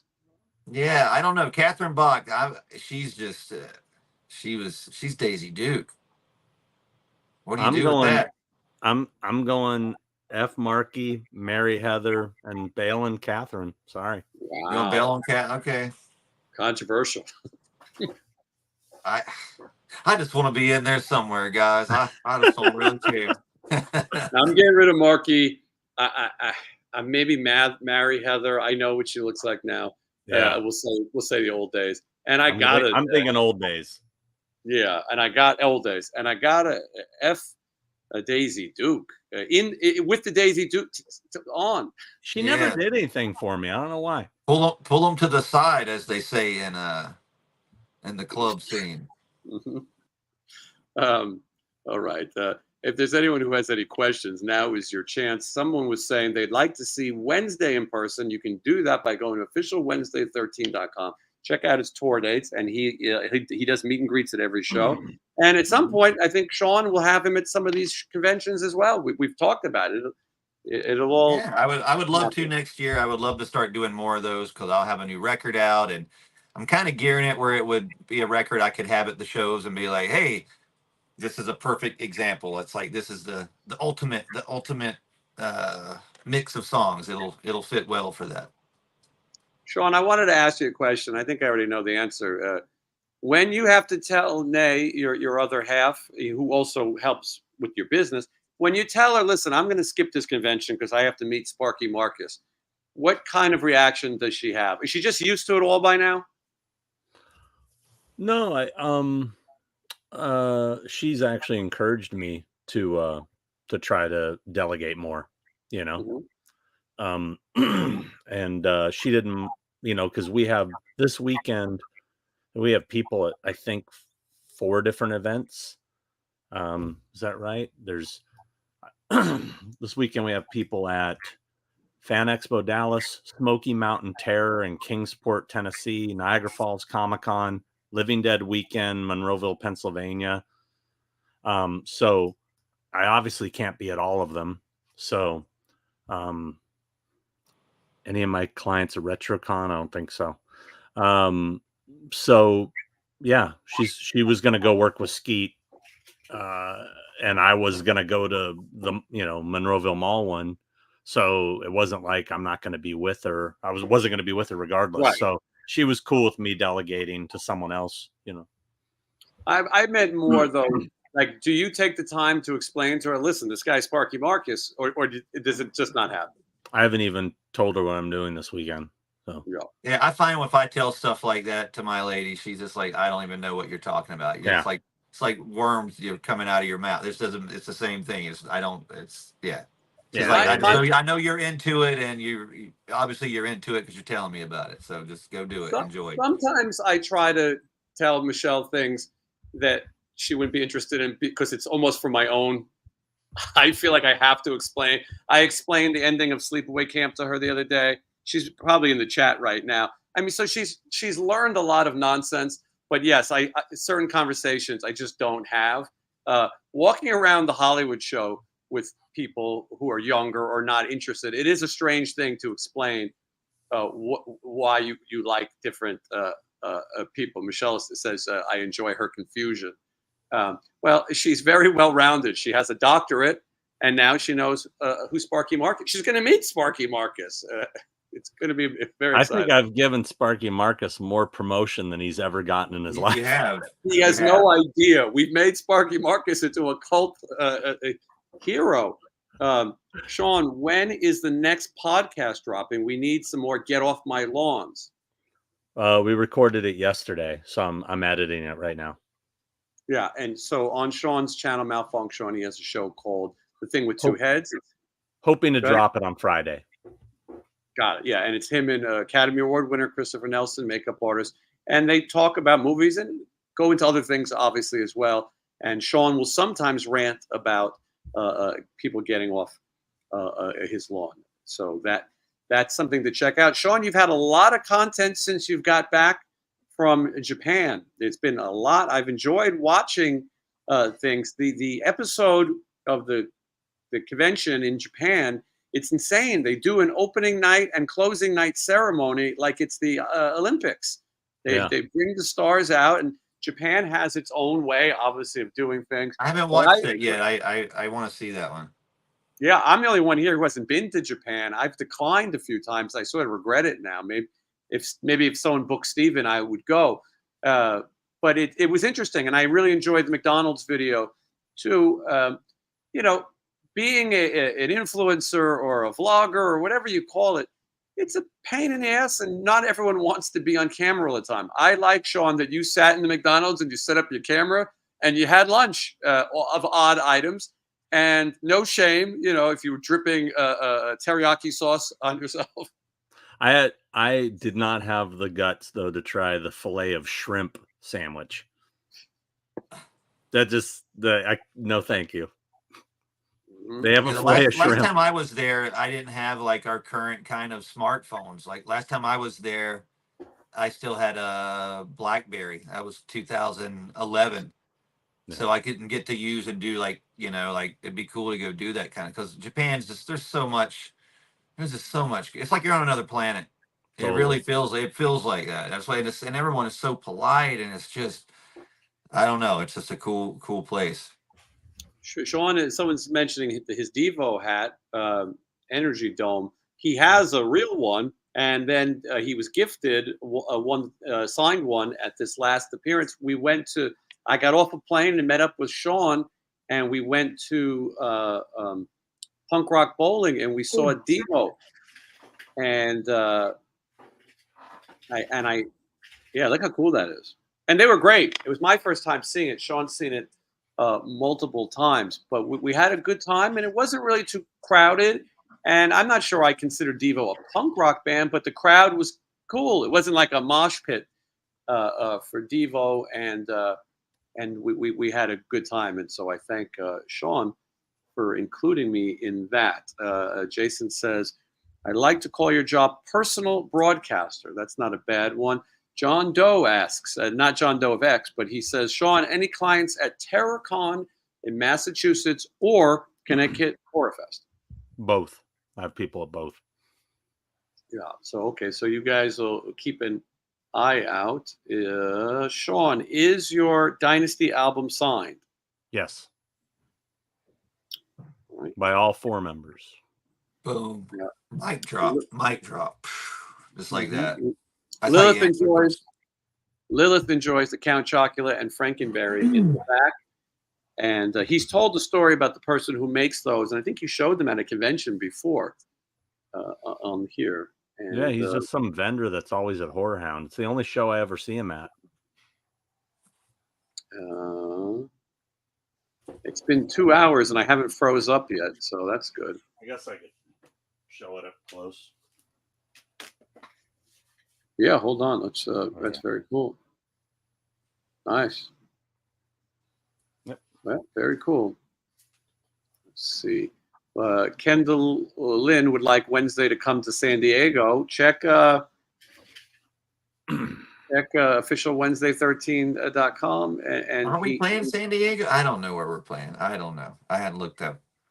I can't remember where I was yesterday. I mean, I wish when I was younger, I thought, oh, if I could just go on tour, I'll remember everything and make memories. If I didn't film we may add a San Diego show. I found out this week we're going to add some of the there's off dates that Cold Chamber aren't doing that we're adding, I think, like 6 shows within that tour somewhere, some of those off days. So some people that are complaining, maybe we'll fix that problem. That's better. So other people can complain.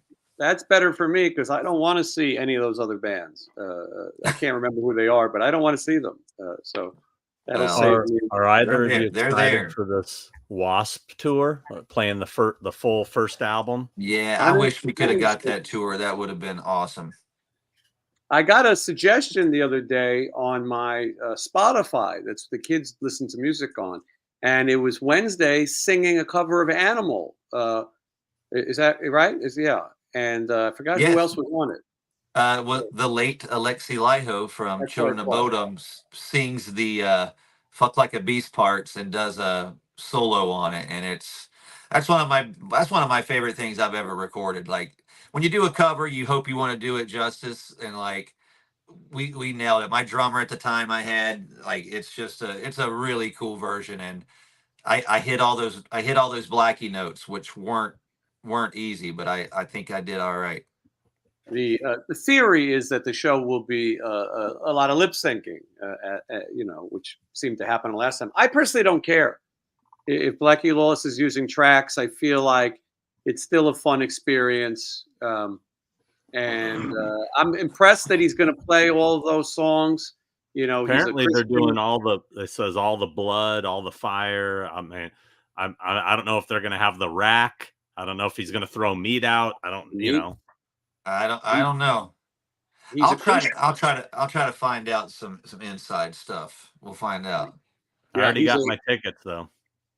I'm thinking of doing the meet and greet. Sean, you did it, right? I did it. I don't think I need to do it again, but it was definitely worth it. I know Chris Holmes, and I'll be seeing him on the cruise this year. And I figure, well, whatever I get Chris to sign, I can then add Blackie to if I went to one of those meet and greets. I've met him a bunch of times before also, but I thought this would be a cool experience. And, I think it's fun. We're running out of people to see. People complain about lineups of shows. Go ahead. One thing I thought was interesting. I want to put this out there, too. If anyone has a Blackie Lawless door poster from the 80s that anyone remembers that, I need one. I have it. It's on my ceiling in my garage. I need one. I had one, but I need it again. The one where he's going like this. Yes. Yeah. What were you going to say, Sean? I was going to say that one thing I thought interesting is right after Blackie made that announcement, Randy Piper has been posting a lot on social media since that announcement. He has resurrected. Yeah. Yeah. Like it's kind of like, hey, and he's been very vocal that he would love to do it.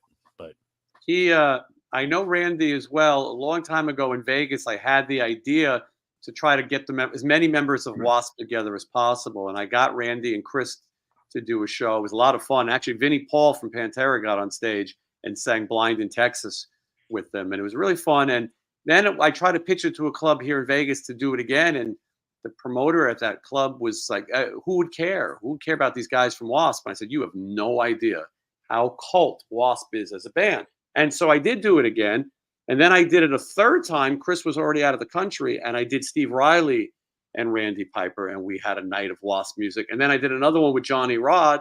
And so it was fun to, and WASP fans are passionate. Maybe the band's not a household name, but people love it. And so I want to have Piper on the show.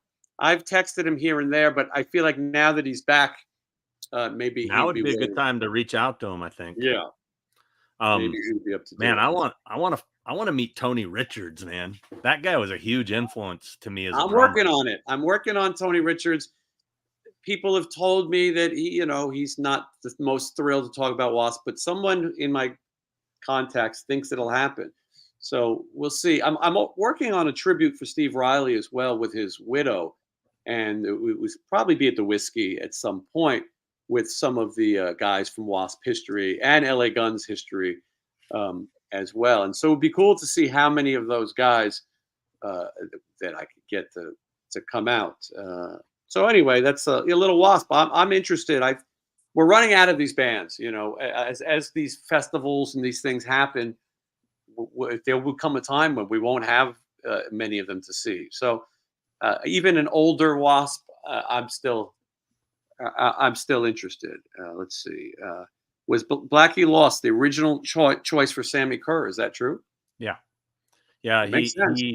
He was approached to play the part, and they had already recorded the music for it. And when basically because of he wanted to do the actual singing, which would have been great. I mean, I would have loved Can you imagine how cool that would have been. I know, yeah. But he didn't want to lip sync Dave King. It was too goofy for him. So yeah, and now he lip syncs himself on a regular basis. Maybe Johnny Rod is not allowed to leave this country. I don't think he is. I don't know if Johnny Rod is. I don't know if he's taking calls where we saw Johnny Rod. Remember? Yeah, that's right. Yeah. We saw Johnny Rod look-alike on a bus as we were walking towards the Devo concert. Mm-hmm. Johnny Rod. Let's see. We both looked at each other at the same time and went, Johnny Rod. Mm-hmm. How many adult actors have that same name? Yeah, I never knew what Peter North meant. We might have talked about this on the show before, but I never knew what that name meant. I just thought it was a silly name, and then I realized, his Peter faces north. I used to see him at the gym all the time. He used to work out at the same gym I went to. He's in good shape. He was. Yeah, he's got to work out to get north all the time. He's known for producing voluminous amounts of DNA. He's like the Happy Gilmore of the Money Shot. Mm-hmm. That's probably the best way to explain it, right? If I had to write a synopsis of today's show and ask people to watch it, I don't know where I would start. I promised that we would talk pop culture. We talk pop culture and more. And so for everyone watching, there's a lot out there. This weekend, we better get a text chain going to figure out what our plans are going to be. But we will see. Once we end this episode, can we stay on here and talk? Or do we can figure it out. We'll get our plans together. And I'll tell you my Johnny Whitaker story that cannot be told to anyone else. All right. Well, Jim points out that Chris signed his Metal Years poster. Chris not only signed my Metal Years poster, I told you the guys, his mom signed it as well. She's really the star of the movie, sitting there while he drinks. She's now passed, but she lived in Vegas, and every time I did an event with Chris, I did an interview with Chris for this show, and he didn't know how to use StreamYard. He's in France, and technology is different there. Anyway, his wife said, let's do Zoom. I hate Zoom. The whole interview didn't come out. No one knows where it is. It's a lost interview. So I'm hoping to redo it on the boat. I got to tell you, one of the things about Chris Holmes, they call him the mean man. He could not be a kinder guy. He's just one of those guys. On that boat, when I saw him last time, he met everyone. He was so friendly, and people really love him. And he's a guy that it's a miracle he's alive. What he's put himself I don't think he used to be the nicest guy, though, because I told you the first thing I ever heard about him when I was a kid, a friend of mine's, when I was literally 13 or something, he was like, man, I went to LA one time and I saw the guitar player of WASP and I started running after him and he turned around and flipped me off and jumped in a car. That's my first thing I ever heard about Chris Holmes. I definitely think it's later in life that he became this friendly. Here's an interesting one. You should interview Mike Duda. He was in WASP longer than anyone but Blackie, and it just happens that Mike Duda is also the drummer for Wednesday 13. And That's Mike Dupke. That's Mike Duda is the bassist. Oh Jesus! There's two mics. There's two mics. Yeah. Well, I don't know Mike Duda, but maybe he's available. But Mike Dupke, who is in Wednesday 13's band, is definitely available. And we need more Trick or Treat merch figures at some point. I'm surprised that Fright-Rags or Trick or Treat Studios isn't on that. Well, it could be a likeness issue with the late actor who played the character, Sammy Kerr. Well, Fright-Rags does the T-shirts, and they have a Sammy Kerr patch and a little set there, but that's about all. But when it comes to figures, there's a whole different licensing you have to get. Thank you for the super chat, Rummy. What movies that bombed do you personally enjoy? Ishtar is an example. I don't remember. I remember the controversy of Ishtar. I don't remember seeing it. Hey, a recent one would be Annabelle. Not Annabelle. Not Annabelle. What's the ballerina vampire girl one? Yeah, we just talked about Abigail. Yeah, we just talked about this. Yeah. That technically bombed. I was talking to Melissa Barrera about this weekend. I said, "Hey, are they going to make a sequel?" And she said, "No, it didn't make any money." She said, "Nobody went to see it." It's too bad because it was actually really good. It's weird that a movie like Megan got this cult following. By the way, they sell life-size Megan dolls. I mean, it seems a bit creepy, no? Yeah. If it ends up if those existed back when the BTK guy was around, maybe he wouldn't have to do all the stuff he did. It's a good point. But if it ends up in the wrong hands, just imagine. Johnny Rod ordered one already, I heard. Right. If Johnny Rod had the Megan doll, I can only imagine the terrible things that could happen. Anyway, well, listen, it was a fun chat. I'm so glad that we all were able to do this. It's funny. It's like Wednesday, I go, you want to come on today? We'll do it. He's been on almost every Wednesday this year. And then when I think I know Sean is home or he texts me, then I say, Sean, why don't you join us? And it is fun. And I think it's just as much fun for us as it is for everyone else to talk about these memories. These are the things that keep you young and keep you alive, remembering things that you grew up with. When I buy some silly toy or action figure or meet somebody, I feel like it's added a few more years to my life. And these fun things that we store, there's things that we've talked about today that I think we all forgot. So at some point, forget the phone thing at the movie theater. Totally forgot about that. Yes, Tom Atkins just texted me. They say, stop it. In our world, that's a massive name drop. Yeah. He's asking me if me or Nay are coming to Pittsburgh. So, Tom Atkins will be there, though. Yeah, Night of the Creeps reunion. Yeah, and they're doing a Creep Show reunion too. Yeah, Tom Atkins is he in his 90s as well? 84. 84. Okay. Although I think the internet has it wrong and says he's 86. Yeah, it's all right. Well, I hope to see some of you guys. Check out officialwednesday13.com. Check out Malfunction on YouTube. We're all on social media, and I hope that we'll get back together and we'll tell you about how this weekend went. And I'm sure there'll be some content from this as well. It's not like we just hang out with each other for fun. Maybe we'll see some of these people this weekend. We've been pretty clear where we're going to be. Yeah. All you got to do is stake out Sparky Marcus's table.